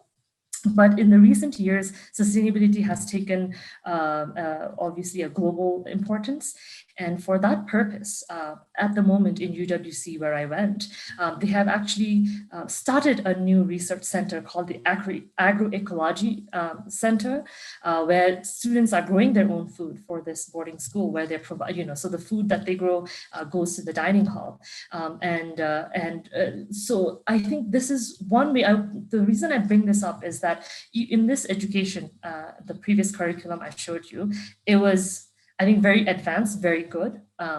But even then, there was a certain limitation in terms of how it enables school students to think about sustainable development and sustainability. And now it has been added sort of into the curriculum, but not necessarily as a subject, but as a way of being. So I think that to me is a very good example of how our teachers here can slowly start thinking about how to include sustainable development and sustainable lifestyles into their curriculum. I'll just quickly finish because I don't think I have enough time left. But in terms of Bhutan's recovery strategy and what we want to do as a country, we talk about the Bhutan Project, we talk about tourism resilience, we talk about food self-sufficiency and agriculture. And all of these things are great things, but without having students who are educated appropriately to carry these things out, it will be very difficult for Bhutan to achieve the vision that we have for our own economy. And so for that, what I think is very important in terms of the way forward is looking at the real world context that you see on the left, and then really connecting schools with businesses and communities. So really involving a whole of community approach in the transformation where, as I think this platform is doing, this is a good stepping stone. And then the outcome for this engagement, the outcome from this has to really, embody sort of the sustainable development, I think, sort of sustainable development ideologies properly. And I would just like to end with a very short example. This is the Eco to Eco challenge that I think Madam Vicky from ELC can, hopefully talk more about in discussions, but because they were the winners of this challenge. And this was like my small way when this was in 2016, so a few years ago, just to include this idea of sustainable development and sustainability into school curriculum. We developed a half-day curriculum where we went into schools, we taught students what it meant to be sustainable, and then after that half day, they were given about 3 months to really dream up their own ways of making their school sustainable. And ELC won that challenge. And it's very simple things. I mean, some of the students were making recycling products. Some students had sort of like no junk food kind of approaches. And with ELC, it was that they noticed that they were wasting a lot of paper or toilet paper, and they introduced like handkerchief because students were using toilet paper to wipe their noses. But as you can see, sort of the response, the kind of the answer to some of their own sustainability challenges at their own level for these students were very simple, but it was so integrated that even now ELC has this sort of this sustainable mindset still ingrained in their overall the way the school functions. So I would just like to end my short talk by saying that sustainability as a school curriculum does not have to really come from just a textbook. It's really a mindset. And I think this is something that the other speakers have also spoken to, that changing curriculum, doesn't necessarily have to be about what's written down, because what's written down in Bhutan is pretty good, I think. But what we really need to change is how we as teachers and educators and as communities start thinking about the next generation of youth and how we want to inculcate sort of the values that are important to go forward and create a sustainable world. Thank you. I'll end there. Thank you, Pemlaman, for bringing us to the reality of the real world problems and issues like climate change and the need for sustainable development. And of course, I think one of your points, which I agreed wholeheartedly, is that our understanding of curriculum may not be as broad as it should be. So I think that's a nice message. We have another speaker who will give us another perspective of having gone through multiple education systems. Sonam Wangmodukpa, she is the director for Yeong and the director at Bhutan Literature Festival, and someone who has my dream CV, which is Masters in Fine Arts in Creative Writing. So Sonam, are you ready to go? Yes, I am. I just That's want to thank you for this opportunity. You know, I've really learned a lot over the last 2 days, sitting down here and listening to all of you talk. And I want to start with a disclaimer too by saying that you know, I am not an expert. And I'll be really talking to all of you from my experiences, as you put it, Dr. Doji, that, you know, I've been through several school systems, very similar to Pamtsiring. You know, my early education started at a very strict boarding school where, you know, you had to do what was told to you. You had to do it. It was a strict Catholic school, you know. Then subsequently after that, I joined Luntan Zampa Junior High School and Yankton Fu High School, where I think also, you know, the mode of teaching was very traditional, top-down approach, where, you know, the teacher taught and, you know, very rarely will we asked to ask questions. After that, went to an international boarding school in India, and then a higher education at a small liberal arts school where, you know, we had a minimum of 10, 15 students, but also after that, I joined larger universities where, you know, I was with, you know, 100 students. I will say that one thing that as a young student, very similarly to some of your experiences here, I just was unable to speak in class. Like when I remember going to this small liberal arts school as a new student, I didn't have a voice. I was very afraid to speak. And I think it's because of, you know, the top-down approach of my sort of past education. But having said that, I don't want to just be critical. I do want to say that, you know, there are many things of the Bhutanese school system that I feel are lacking as well in the rest of the world. I think very similarly to Pam Tsiring's presentation, I really want to go back to the basics. I really want to go back to the fundamentals. And if you don't mind, I'm not sharing my PowerPoint presentation right now because it's very text heavy, but I'll be happy to share it after and send it to those who are, you know, and email it to those who are interested. So if you don't mind, I'm going to turn off my video and just, you know, turn it off and just kind of turn on the PowerPoint so that I can follow through with it. So I just want to start with, you know, just the fundamentals, because I think what we are learning and what I've learned over the last few days is that there's been a lot of thinking on education.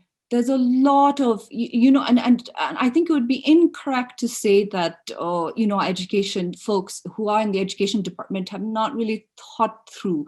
I think they have thought through many different frameworks. They've really laid out their vision. They really have policies. They have procedures. They've looked at various studies worldwide, you know, but the question still remains is why has our sort of quality not improved?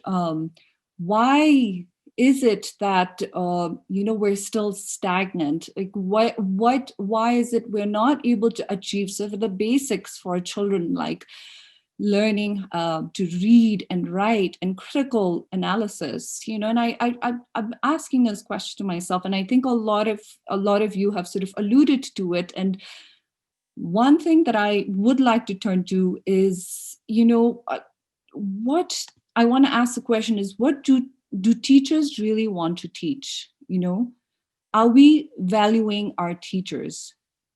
because teachers' interaction with learners is the axis on which educational quality turns. And these are not my words, these are actually words put by a study, a qualitative analysis of education, a research paper that was developed at the Paro College of Education and RUB in 2009. So in this paper, what they've really done is to look at teachers. And so I want to ask this question is, do teachers really want to teach, or what's going on there? Because according to the Annual Education Statistics 2020 Ministry of Education, the annual attrition rate of teachers is 3.8%. In 2020, it was 1.9%. Now, according to the Quality of Education research paper, the research found that most of the teachers who have bachelor's degrees are not satisfied with their job. More than 40% are willing to leave their job for other jobs. So I want to ask this question, what causes these teachers to leave? Why is there low levels of motivation and satisfaction levels? You know, and some of the findings were that it was because of workload, allowances and entitlements were not given. But I think there's something even more fundamental than that. And I think it's a systemic issue. It's the issue of how teachers are being chosen to teach. From what I understand, and correct me if I'm wrong, is that, you know, the first choice of most graduates are, you know, a royal civil servant job, which basically means going into Sharpsy, right? That's the first choice. So teaching happens to be the second or the third choice. So, I mean, I think, so so my understanding is the preference is there, that systemically we've set up so that the teacher's first preference is not teaching. So now I think that that's a huge issue, and that's a systemic issue that needs to be corrected. So I'm going to look at the best models that are out there, you know. So I think Mr. Doji already spoke about this, and I'm sorry, can you guys still hear me? I feel like I'm just talking to myself. You're doing fine, Lash. Yes, okay. So I think, yeah, so Dr. Doji Wanshu already spoke about the Finnish school system, and it is considered to be the top school system in the world. And I think it's really important to look at best practices and to look at curriculum around the world to see why it's working. And I really wanted to look at the Finnish school system to see why it was working. And the number one thing that is written in the sort of curriculum, and they do, by the way, have curriculum, but it's very much just guiding principles. The core, sort of the actual curriculum is set up by schools, you know, and not by sort of the government. But there are sort of core principles and guiding principles that are set up. So just going back to what I was saying is, what was the one thing that the reason why I feel that the Finnish school system works was, number one, was that teachers are valued and highly educated. So for them, having good and motivated teachers is the most important factor influencing the quality of education.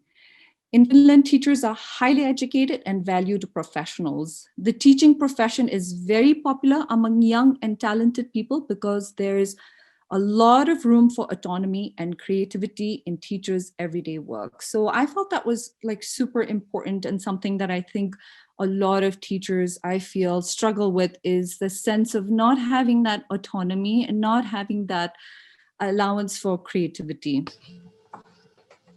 What I also noted was that all the teachers had, the requirement was that all the teachers have master's degree.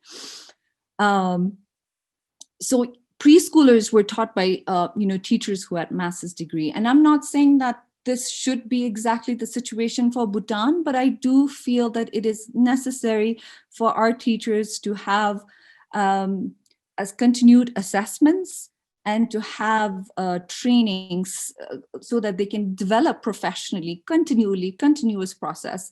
And this is something that I have seen in school systems around the world, including the one that my children go to, which is the school in India, where there's continuous professional development and where teachers are assessed. Okay. So now the other thing that I noted about the Finnish school system, and I think this was again spoken about very well by Dr. Kinga sitting when he spoke about taking down the walls between streams. And I think this is very much what is happening in Finland, is where all stakeholders are involved in policy making.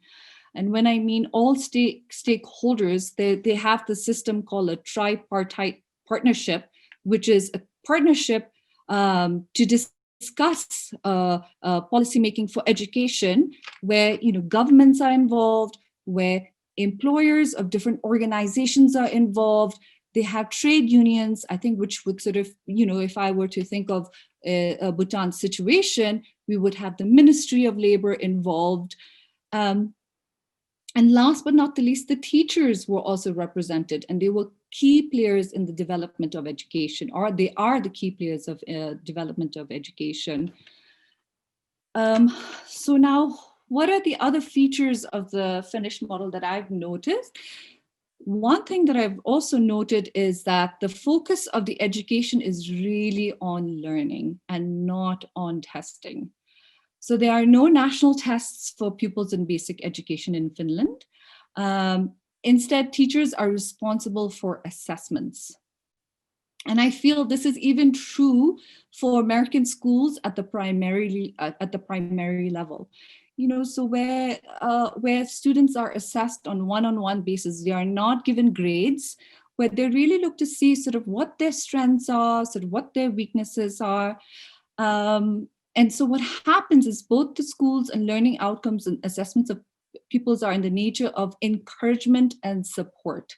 So that is, I think, a huge learning from their system, is that students are taught how to learn when the assessment is basically in the form of encouraging and supporting them. So I think my recommendation for our school system right now, I think at least at the primary level, is to really do away with general tests and exams for younger children, because they put so much pressure on our young kids, but really to focus on learning, reading, playing. These are all the things that at the primary level that they should be doing to fine motor skills or motor skills, for that example, and playing is really learning at that stage. We've already spoken about this, and I've seen this in various presentations, is the multidisciplinary models. And can you still hear me? Yes. Hello? Yeah. Yes. Okay. You have few more minutes to go, if you just to remind you. Okay, so just to go back to what Dr. Kinga was talking about, the Scrabble theory, and this is something that I've also observed, is this multidisciplinary model that's important, and that's something that also is done in Finland, and it's done in other schools, is the barriers between different subjects are broken. Subjects are not taught in silos, or rather some subjects are taught in silos, but it has become very important to have these barriers break. So one thing that we did at the British School as volunteer parents was we led a 10-week lesson plan on farming. And that is, again, something that we had observed with the children in the school in India, was that they just didn't know where their food was coming from. They hadn't really felt, touched soil. They didn't know the vegetables. So we, a few of us, we put a 10-week lesson plan together where basically the kids were able to participate and able to see the growth of a plant from a seed all the way to the table. So teaching them how to cook that plant as well, and sort of serve them, food. So that is what I think was really successful. So something like that, if you could have a model, a multidisciplinary model like that, I think would be really good.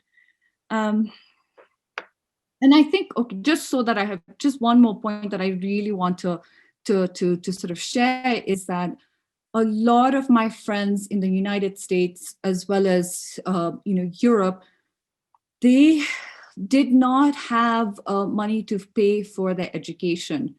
However, the government provided loans, so a lot of our students had, my friends had, were able to attend higher education because of loans and financing that was provided. And I think that's something that I feel that is needed as well, loans without interest, but specifically for higher education, for those who are unable to pay on their own.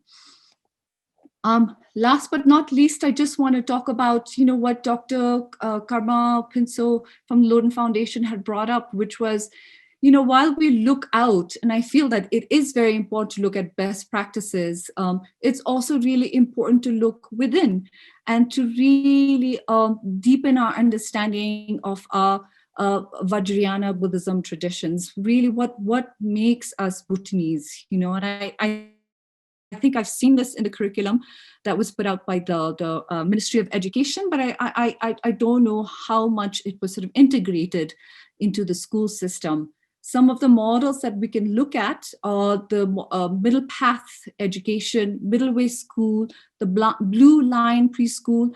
And these are schools that have been set up by under the auspices, under the vision of our own Buddhist master, Bhutanese Buddhist masters, Dongsa Khyentse Rinpoche.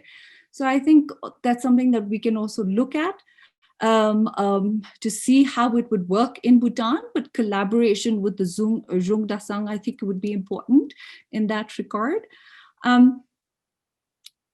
My last point is, given that our world is changing so fast, technology is changing so fast, what is the core skill? What is it that we need to teach our children? I think we need to teach our children to be lifelong learners, to be self-motivated, to have the curiosity, to enjoy learning, have an open mind and positive attitude. Because as already pointed out, that, jobs are going to change. People, change 3 to 4 jobs actually in their lifetime. But what I think is most important more than anything else is to train our kids to have agile, open, and flexible minds. Thank you very much. So thank you, Sonam. That was awesome, especially the issue that you brought up with regards to teachers and teaching. Yes, one American educationist, John Gardner, said, "We teach who we are, so we don't teach the curriculum." So that's something that came to my mind when you talked about teachers. And of course, what makes us Bhutanese? I think that's a question that we need to ask as we craft a new education model forward.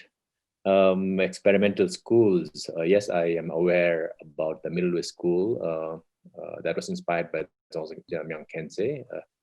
Amazing job there. And lastly, that we really need to look at how teachers are trained and educated and brought to the education system. Thank you very much. But on teachers and teaching, we have I think on the 5th day. Please join us if you're free. And I don't know if you are joining, but that we will discuss more about teachers and teaching in the 5th session. So our last speaker is Sir Michael Rutland, whom many of us know through his television shows on science, physics.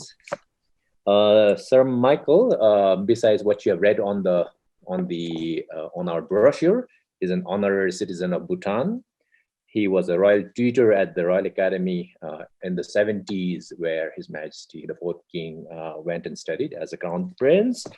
Michael was also the Teacher of the Year for 3 consecutive years in UK, an extraordinary feat. I don't know of another person who has done that. And of course, he has also been a personal tutor to a couple of other kings around the world. And so I would assume that Sir Michael Rutland knows a thing or two about the education. So, Sir Michael, to you now to share some wisdom. Thank you, Dorji. I think what I have learned is what I don't know. Can you hear me? Yes, very clearly. Right. First of all, I'll try to go as quickly as I can because people must be exhausted. First of all, can I just comment on your opening remarks, Dorji? 99% of which I totally agreed with, which is an unusual thing. I disagree with you on one thing, which is to put too much emphasis on the teacher as a facilitator. I believe a teacher is a guide. You cannot expect students to discover Newton's laws of motion by doing experiments in Yangtze High School. It took Newton a long time. So I disagree with you on that point. I think the role of a teacher is important. Secondly, I agreed with your questioning. What do we actually mean by the quality of education? To many people, it means when I was 15, I could do square roots by the long method. My son at YHS, he's 15 and he doesn't know how to do it. And so the quality of education has gone down. So I think that needs to be questioned. And last of all, if I may make another contentious statement, how can a country which employs 65,000 foreign workers possibly suffer from unemployment? Now, if we go on to curriculum, what I have learned over 50 years in education, working with many education experts in universities et al., and I say now, Guru Rinpoche, protect me from educational experts. They tend to make simple things complicated in lots and lots of words. So avoid educational experts.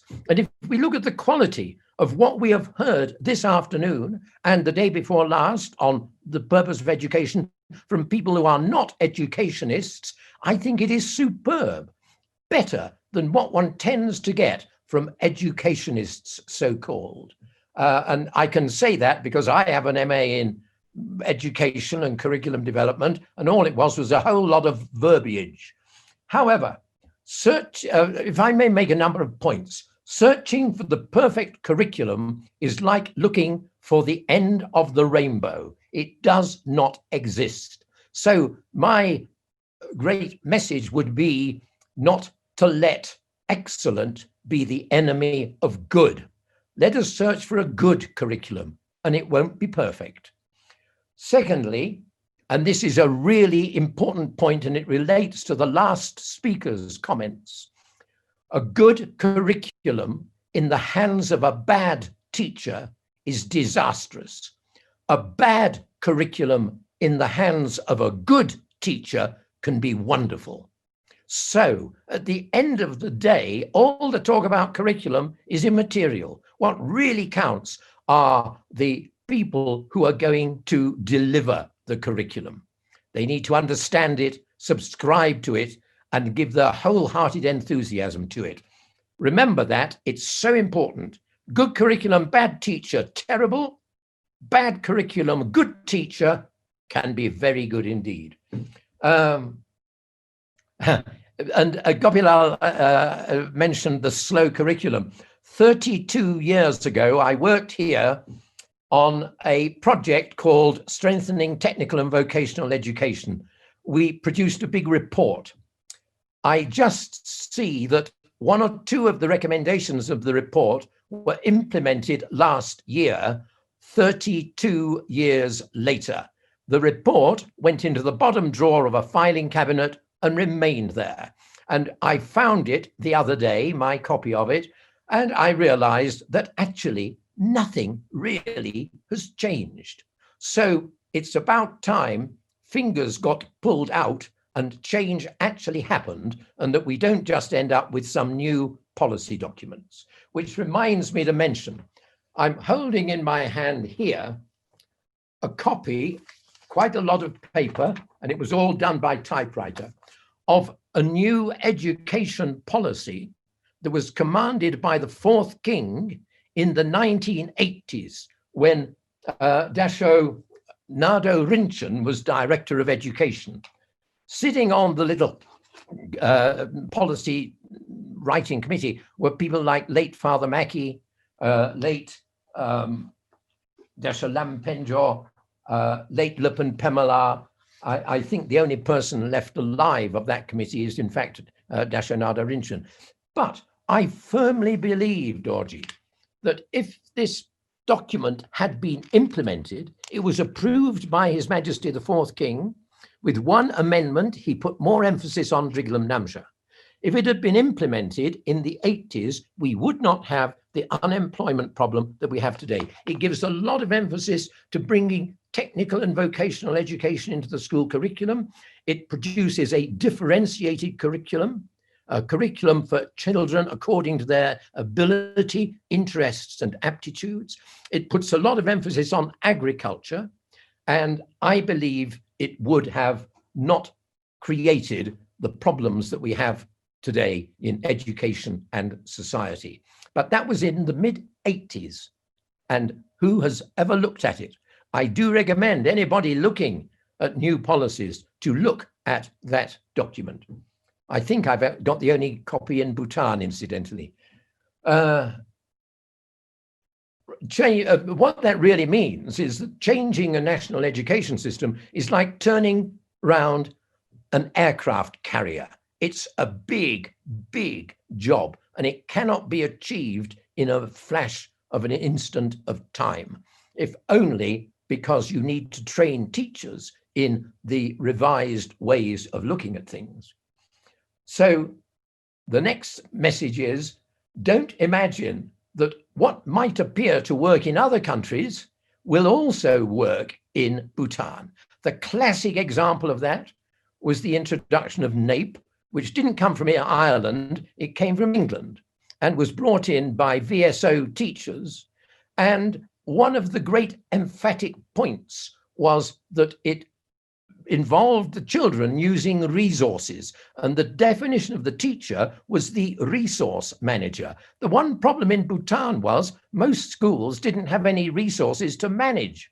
So how could it possibly work? Secondly, if we think when it was brought in, which was in the 70s, not in the 70s, in the 80s, one of the fundamental elements of that was teaching kids to ask questions.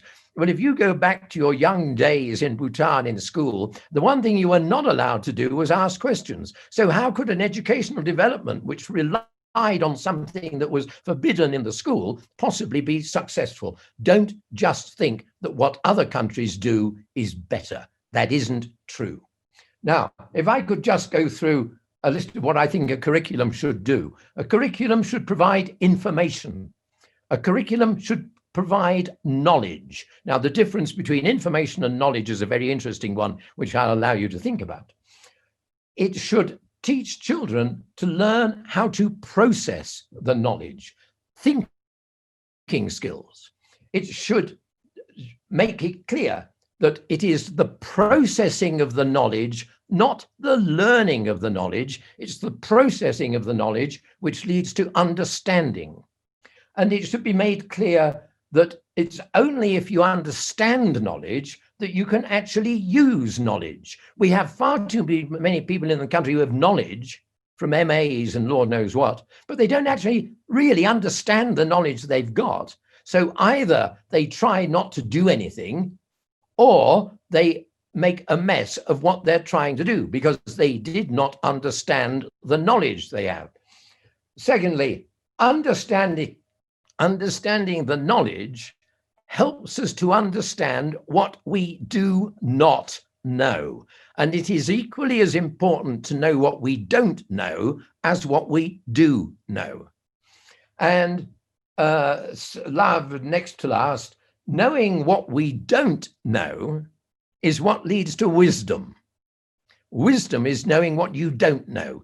Wisdom isn't about what you know. It's about understanding and knowing what you don't know. And if you know what you don't know, that leads to humility, and it leads to lifelong learning. No point talking about lifelong learning if I think I know everything. I'm only interested in lifelong learning if I know what I don't know. And so designing a curriculum. Now, one can, as I say, I spent 50 years of my life talking about curriculum design, and I did a master's degree in curriculum design. And what I have decided is that it's all too complicated. It's dead simple, in fact. Designing a curriculum is just like building a house. First of all, you've got to understand that there is a macro curriculum and a micro curriculum. The macro curriculum is the overall aim of what you want to create at the end of the curriculum process. Curriculum is like a process. You've got an input and an output. What do you want the output to be? And the curriculum isn't the whole curriculum. This macro curriculum isn't just a question for schools. It's a question for society.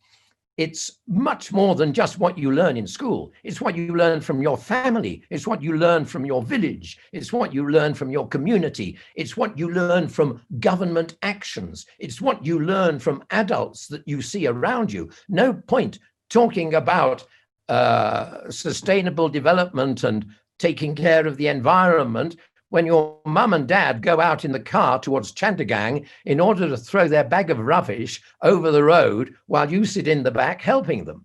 The conflict between what you might learn in school and what you might learn in society is there. And so there needs to be a uniformity of perception of this whole curriculum from everything from the government through right down to the family and then to the school, and the two need to work in harmony. Otherwise, there's discordance.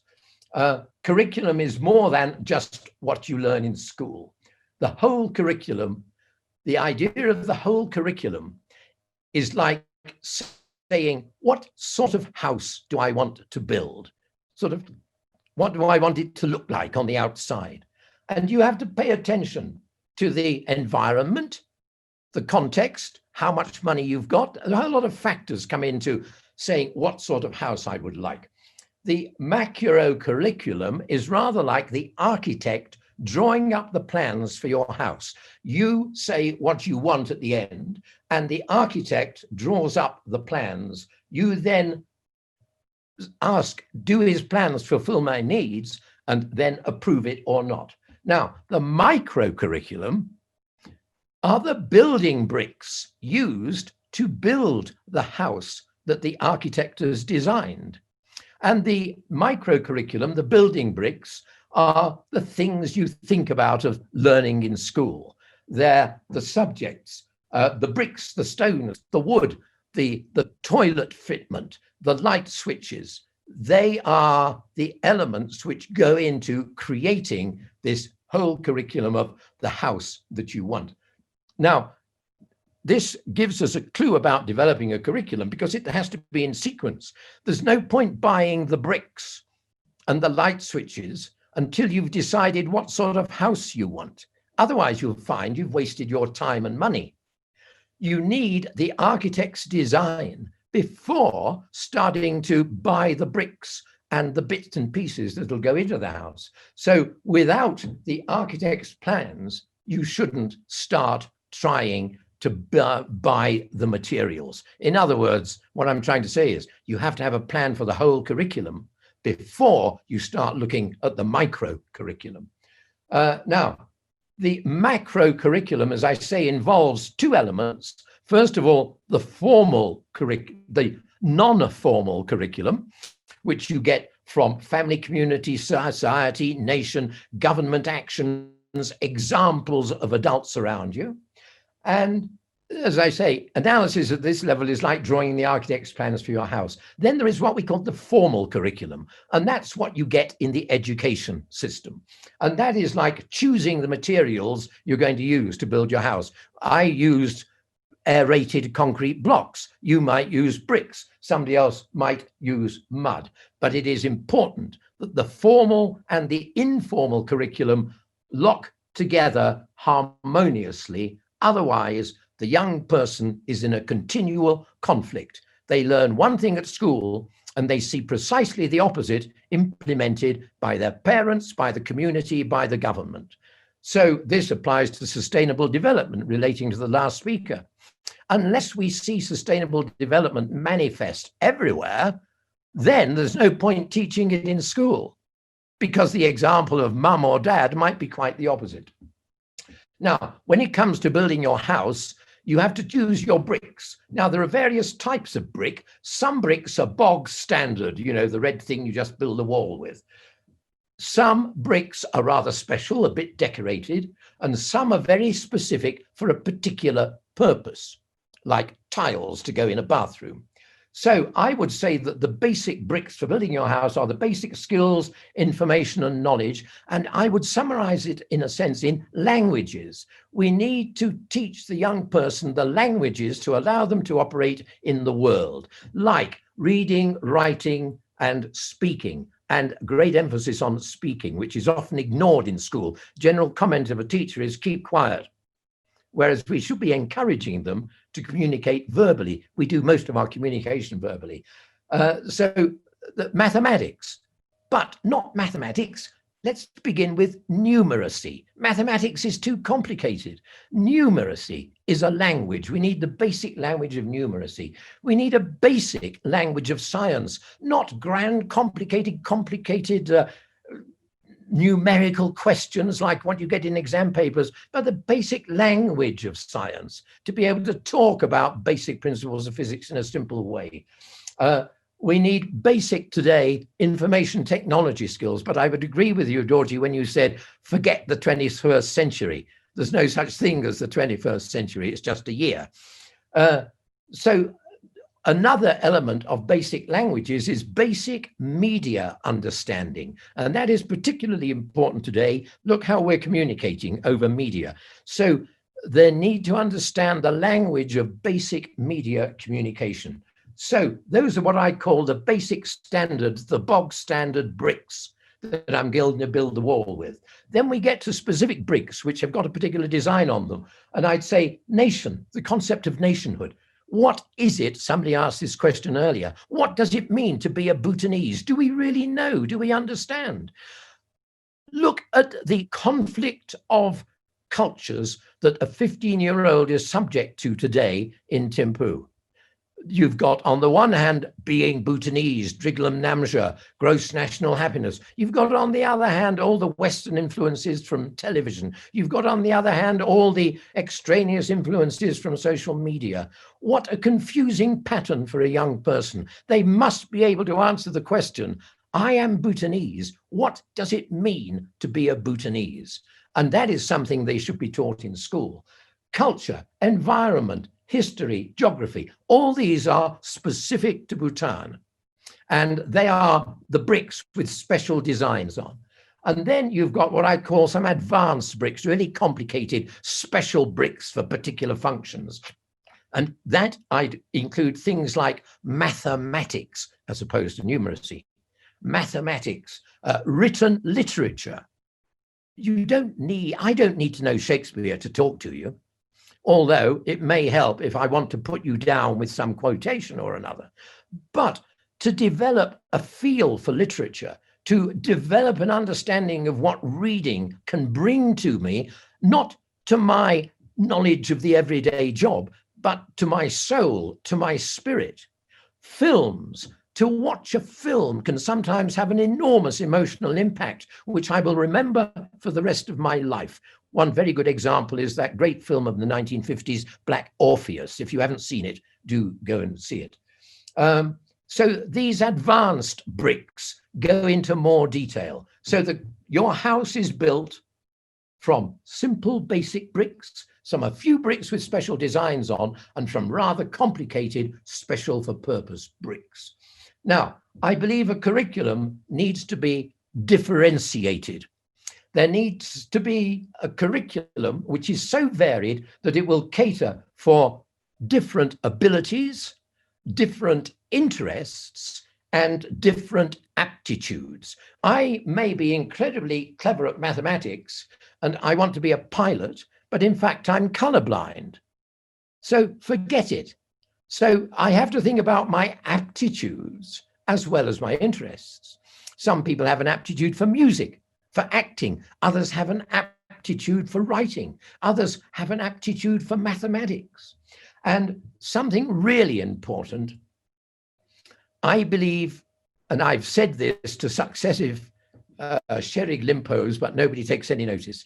I will guarantee that I will improve the performance in English, mathematics, and physics in 1 year by the introduction of a system which is common in many, many countries. And that is to say, subject setting in those subjects. At the moment, 30 kids in a class, they're all together for every subject. The mathematics teacher is teaching maths to 1/3 of the kids who are really good at it and are bored because you're going too slow, 1/3 of the kids who are coping quite well, and 1/3 of the kids who are totally lost because you're going too fast. What does the poor teacher do? Answer, they teach to the middle. Why on earth is that seen as a sensible system? Most countries in the world have moved years ago, decades ago, to setting in particular subjects. That isn't the same as streaming. You may be in a top set for English, but a bottom set for mathematics. And this means the teacher can address you as an individual far more effectively. So what I'm really saying is we need variety. Just as you can have your house built to the same design as your neighbor, but thanks to the bricks that you are using and the variety of bricks that you use, your house caters for your needs rather than to your neighbor's needs. So we need bricks, academic bricks, artistic bricks, practical bricks, which you could call vocation. And I agree with you, Roji. Avoid the word vocational. It's a dirty word in Bhutan. If you say vocational, a kid immediately is put off. And, you know, when I worked here for the UN, that was exactly when the phrase blue collar job was brought in. And I was puzzled because in Bhutan, people didn't wear collars. You could have a blue sleeve job, but people didn't wear collars. All these phraseologies, you've correctly said, the language you use to describe things is of profound importance. So get away from this word vocational. Technical is much better. And I'm really pleased that VTIs were turned by a previous government into TTIs, which helps a little bit. Now, when we come to micro-curriculum, this is the question of what the individual bricks are made of. What goes into each brick? In other words, subject syllabuses. And there are problems. Far too much subject matter in all the syllabuses. Look at the textbooks, you know, an economics textbook, class 10, this thick, far too much matter. So there is no room for teachers to bring in interest. Let's take Newton's laws of motion. The kids learn Newton's laws of motion. Do they learn anything about Newton? Do they learn anything about the society environment in which Newton lived? Do they know that if it hadn't been for an epidemic of the plague, we might not have Newton's laws of motion, you know, as we live in our current pandemic? There is no room here for teachers to bring in those extras. There's no room for them to put salt in your rice. There's no need to put chilies in your stew. You just get your basic stew, forget the chilies, because the stew is too full already. So for goodness sake, cut down the syllabus content by a factor of 35 or 40%, and then make teachers enliven the syllabus by doing some of their own learning. And somebody mentioned teachers should keep on learning so that the kids are enthralled. Now, one of the words which is so important in education is inspiration. Teachers should inspire their pupils, not just give them knowledge. They should inspire them with a love and an interest in the knowledge. But the poor teachers in Bhutan have no time. They're desperate trying to fulfill the curriculum. So I would say, Sir Michael, yes, if you I must finish. Yes, I have asked to remind you of the time. Yes, right. Can I just list 4 things? Right. The problems with designing the curriculum. Number 1, faddism. of the day. A current fad is coding. Beware of faddism. Everybody wants their own special bit of ingredient in the brick. There's a great reluctance on the part of a subject expert to limit content because my subject is so important. There is a failure to distill out the essence, the essentials of a particular piece of knowledge. My very good example is Bhutanese history. I could give you the whole history of Bhutan in 5 one-line sentences, yet the kids learn all the details. So next, the tendency to itemize knowledge instead of bringing out connections. Waves is a good example. Kids learn sound waves, light waves, electromagnetic waves, the spectrum, etc. They're not taught that this is all unified under the theory of waves. Throwing the baby out with the bathwater. There is a great place for being able to remember things. A great place for being able to remember things. There's nothing wrong in learning something off by heart. But the problem in Bhutan is everything is learned off by heart, and that's assumed to be knowledge. But don't throw the baby out with the bathwater. Don't just throw out all learning off by heart. Too much emphasis on computer science. Computer science is a tool to help you deal with knowledge. So it should be put in that position. It's a tool. Computer science isn't knowledge in itself. It's a tool for dealing with knowledge. And problem of bringing TVET into mainstream school syllabuses is human and physical resources. If you're going to bring plumbing into every secondary school needs to be equipped with the equipment to teach plumbing, as well as teachers capable of teaching plumbing. So I would say to redesign the school education system, it's not a job for a committee. It's a job for one single, strong-willed, wise person who takes advice and listens, but in the end, that one person is responsible for the decision. You'll know, Dorji, the old phrase, if you don't want to commit yourself, committee yourself. Committee is a great way of avoiding blame. And you will find in this whole exercise that massive numbers of committees and working parties will be set up so that no one individual can ever be blamed if nothing happens. Thank you, Sir Michael Rutland. Thank you very much. And first of all, my apology to all the audience and the panelists. I think, Sir Michael, you have made your presentation, and you have also covered my summary of all the presentations that other speakers have given. Nevertheless, just to recap 3 things that I've learned. One, to listen. I think this is something that our system and whatever the committees or the person leading the curriculum design would do that. Please listen and then decide. Number 2, not to copy paste any curriculum policies or curriculums from other countries. Very sound advice. Of course, we have given an example of NAEP. And third, to understand the difference between information, knowledge, and wisdom, something that Sir Michael always talks about. And of course, your support for the differentiated curriculum. So thank you very much, Sir Michael Rutland, for this very honest, brutally honest views on some of the things that we have been going wrong, as well as things that we could possibly look at. I don't know, Sonam, would you suggest taking 1, 2 questions, or shall we end here? It's we have gone way beyond our time, and I apologize for that. But I thought it was very, very sinful for me if I stopped anyone in this panel. Doctor, Sonam, to you, please. Rather than asking the questions, if we would like to ask our panelists if they have anything left out to say, so that they might have, like, we were on the time thing, so I think we can request them if they have anything to add up.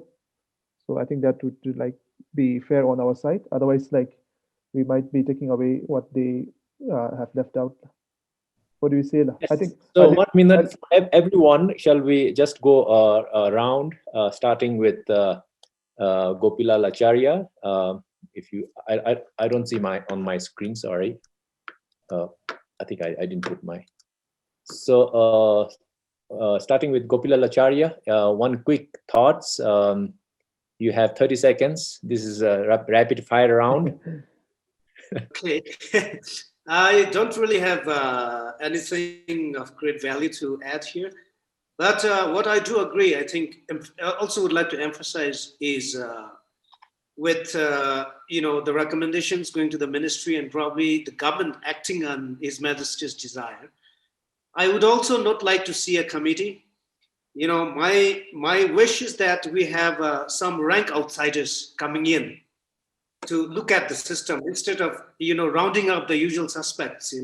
We'll again come up with the same list of recommendations that will lie at the bottom of the cabinet, like Sir Michael Ratland said, and nothing really might happen going forward. So my wish is that if we have a committee later on to look at redesign or rethink the whole skill system, education system in Bhutan, let's not just have the insiders. Let's bring some rank outsiders with some radical ideas, I guess, and have somebody spearhead the committee. Thank you. That's what I would like to end with. Last, thank you, Gopilal. Dashkinga Siring. Last, thank you. Just a brief takeaway. One is, I think, on the comment of the vocational, precisely because of the concerns shared by all of you. One of the proposals is to change, if there is an autonomous council coming up in the future, to be called the Bhutan Innovation and Technical Education Council. So the word, not only education, but also innovation is brought in. So I think that's something which now, with the mindset of our young generation X and millennials, I think this is something which is really exciting for them. So that's just something that I wanted to share. Education and economy, it's a chicken and egg thing, but I do have a lot of data and information which I can share. But one thing is that within this chicken and egg, if you focus on one national objective, so for example, my proposal is economy, then it will be on productivity and economy, then definitely if you align intentionally education, curriculum, and everything towards that, then definitely we can accelerate the development of economy. The other last thing was on this idea of, I think, prototyping and sandboxing. I think as we go further, Ugin Academy and Royal Academy at Paro, Ugin Academy at Punakha has shown an excellent model. I don't know, how much of that can be shared with the other schools. I think they have already done it for the last 10, 15 years, so no need to reinvent the wheel. And finally, I think in terms of bringing totally new ideas, while it's very tempting, but I would like to caution you because I think we have to be mindful that, as I think Michael pointed out, this is a huge ship that you're trying to steer. And if you don't have the key sectors, players, teachers, policymakers, students on board, then I think the first thing is you'll be shooting yourself on the foot. So be very, very mindful of that. Thank you. I fully agree to your last point, especially, and thank you for removing that word vocational. By the way, I am a graduate of Don Bosco Technical School. I have dual, it used to be dual curriculum, not vocational or academics. We had to study the Meghalaya Board of Examination that gave us the matriculation certificate, and the Delhi Indian Institute of Technical Institution, which gave us another. So we had to get up at 5 and then go to bed at 12. So dual curriculum. Just for an info. Okay, Dr. Hong, a quick thought. Hi, Doji. Yeah, thanks. Yeah, so nothing to add on the curriculum. I mean, it's really, the panelists, I think, were really comprehensive and quite clear on that. I think just on one point that Sonam Wongmo raised with the loan bit, and I think this is a good example that we could perhaps look at. Student loans, right? I think she was talking in the US context where students get loan to proceed their higher studies. Australia has a really nice policy. It's called the HEX program, HE Higher Income Something Program. But what it does is it's a contingency sort of a loan. So you take a loan, you have access to the loan, but the difference in this system is that you repay the loan only once you get an income. So you are like unlike the US system where you, as soon as you finish your education, you're in big debt and you're just trying to repay the debt off. In Australia, unless you get an income, then you start repaying your loan. So you're not burdened with the debt. So it's a really good system. That's the only two bits that I wanted to add. Lasso, Pemchuran's hearing, yes. Well, okay, I think I'll just sort of swing back to what I said earlier, which is, we need to have a system where we encourage curiosity and questions. And I think in that, the older generation, I think now it's our onus to also get used to hearing things that that we don't necessarily want or like to hear, because that's the only way you can encourage open questions. And with that, a final plug for the Design for Change initiative in Bhutan, which has now entered its 10 years in the country, but somehow hasn't been given the due recognition it deserves, especially when you look at the outreach it's had. So I'd like to ask everyone to sort of just give it a bit of a look-see and see what you take out of it. So yeah, that's it. Thank you, Pemchuran, and thank you again for staying up a whole night to be with us, right, all the way on the other side of the planet. Pemhama, yes, last words. Sure. I think I'll actually go back to one of the opening statements that you had made, Dr. Toji, about, in the previous sessions, they talked about what's the purpose of education. And you had mentioned that the two things that they mentioned, one was about harnessing the potential, the human potential for economic excellence. And the second one was replicating the traditional monastic education. And you had asked the question, are these two different concepts, is it a dichotomy, or can it be pursued, can both be embraced? And I actually think, again, not to plug in sustainable development, but I do think, for Bhutan especially, some of the traditional practices, some of the traditional knowledges can really be harnessed to make our own economic development quite unique. And for Bhutan, we really do not have a choice. I think we are quite limited in our resources. So sustainable development is very important, but it's not just a luxury, I think, to think about. It really is our only option. That's what I think, because I think, we talked about, again, some of the economic recovery packages. We talked about Build Bhutan, we talked about agriculture, and all of these pursuits, economic pursuits, can actually be much more enhanced if we really think about, sustainable building materials, for example. Are we innovating in that, right? And even for agriculture, are we learning from our traditional practices? Are there things we can do using our traditional knowledges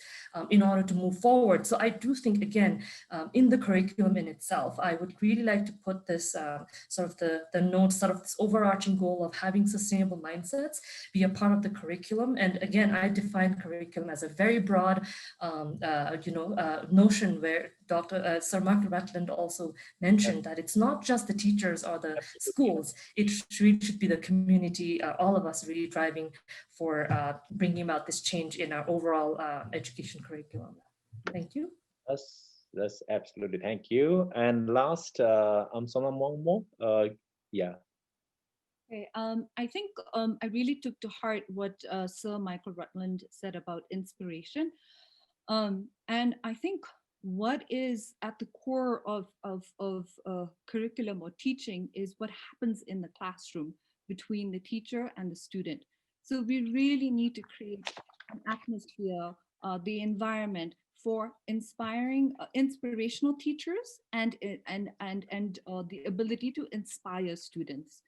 So where students are really at the driver's seat, so to speak, where they're sort of learning how to become responsible for their own learning with the stewardship and guidance of our inspiring teachers. Thank you. Lasso, thank you, Sonam. And with that, very happy to have everyone on this call, and thank you all to the participants who stayed on for a good 47 minutes. I managed to break the all-time record for extending our session. Thank you everyone, and Doctor, with that, let's just take care, everyone. We are still going through rough times here, but I think the the whole discussion, it was supposed to be very focused on curriculum, but I think we covered a lot, and I'm truly blessed, truly enlightened with so many of you. Thank you very much. And yeah, to you, Sonam, to just close the session and with some housekeeping announcements, if you have. Yes. We missed on Sir Michael in the last bit. If Sir Michael has anything to. Oh, no, it's all right. I've said my bit. I've nothing more to say except to say how very, very interesting it all was. Oh, thank you so much. Thank you so much. Thank you, Sir Michael. Yes, thank you, sir. Dr. Doji, Yes, I know you have to rush to another another Zoom meet. Yes, this is cyber world. Yes. Thank you, everyone. Thank you, everyone. We'll see you tomorrow.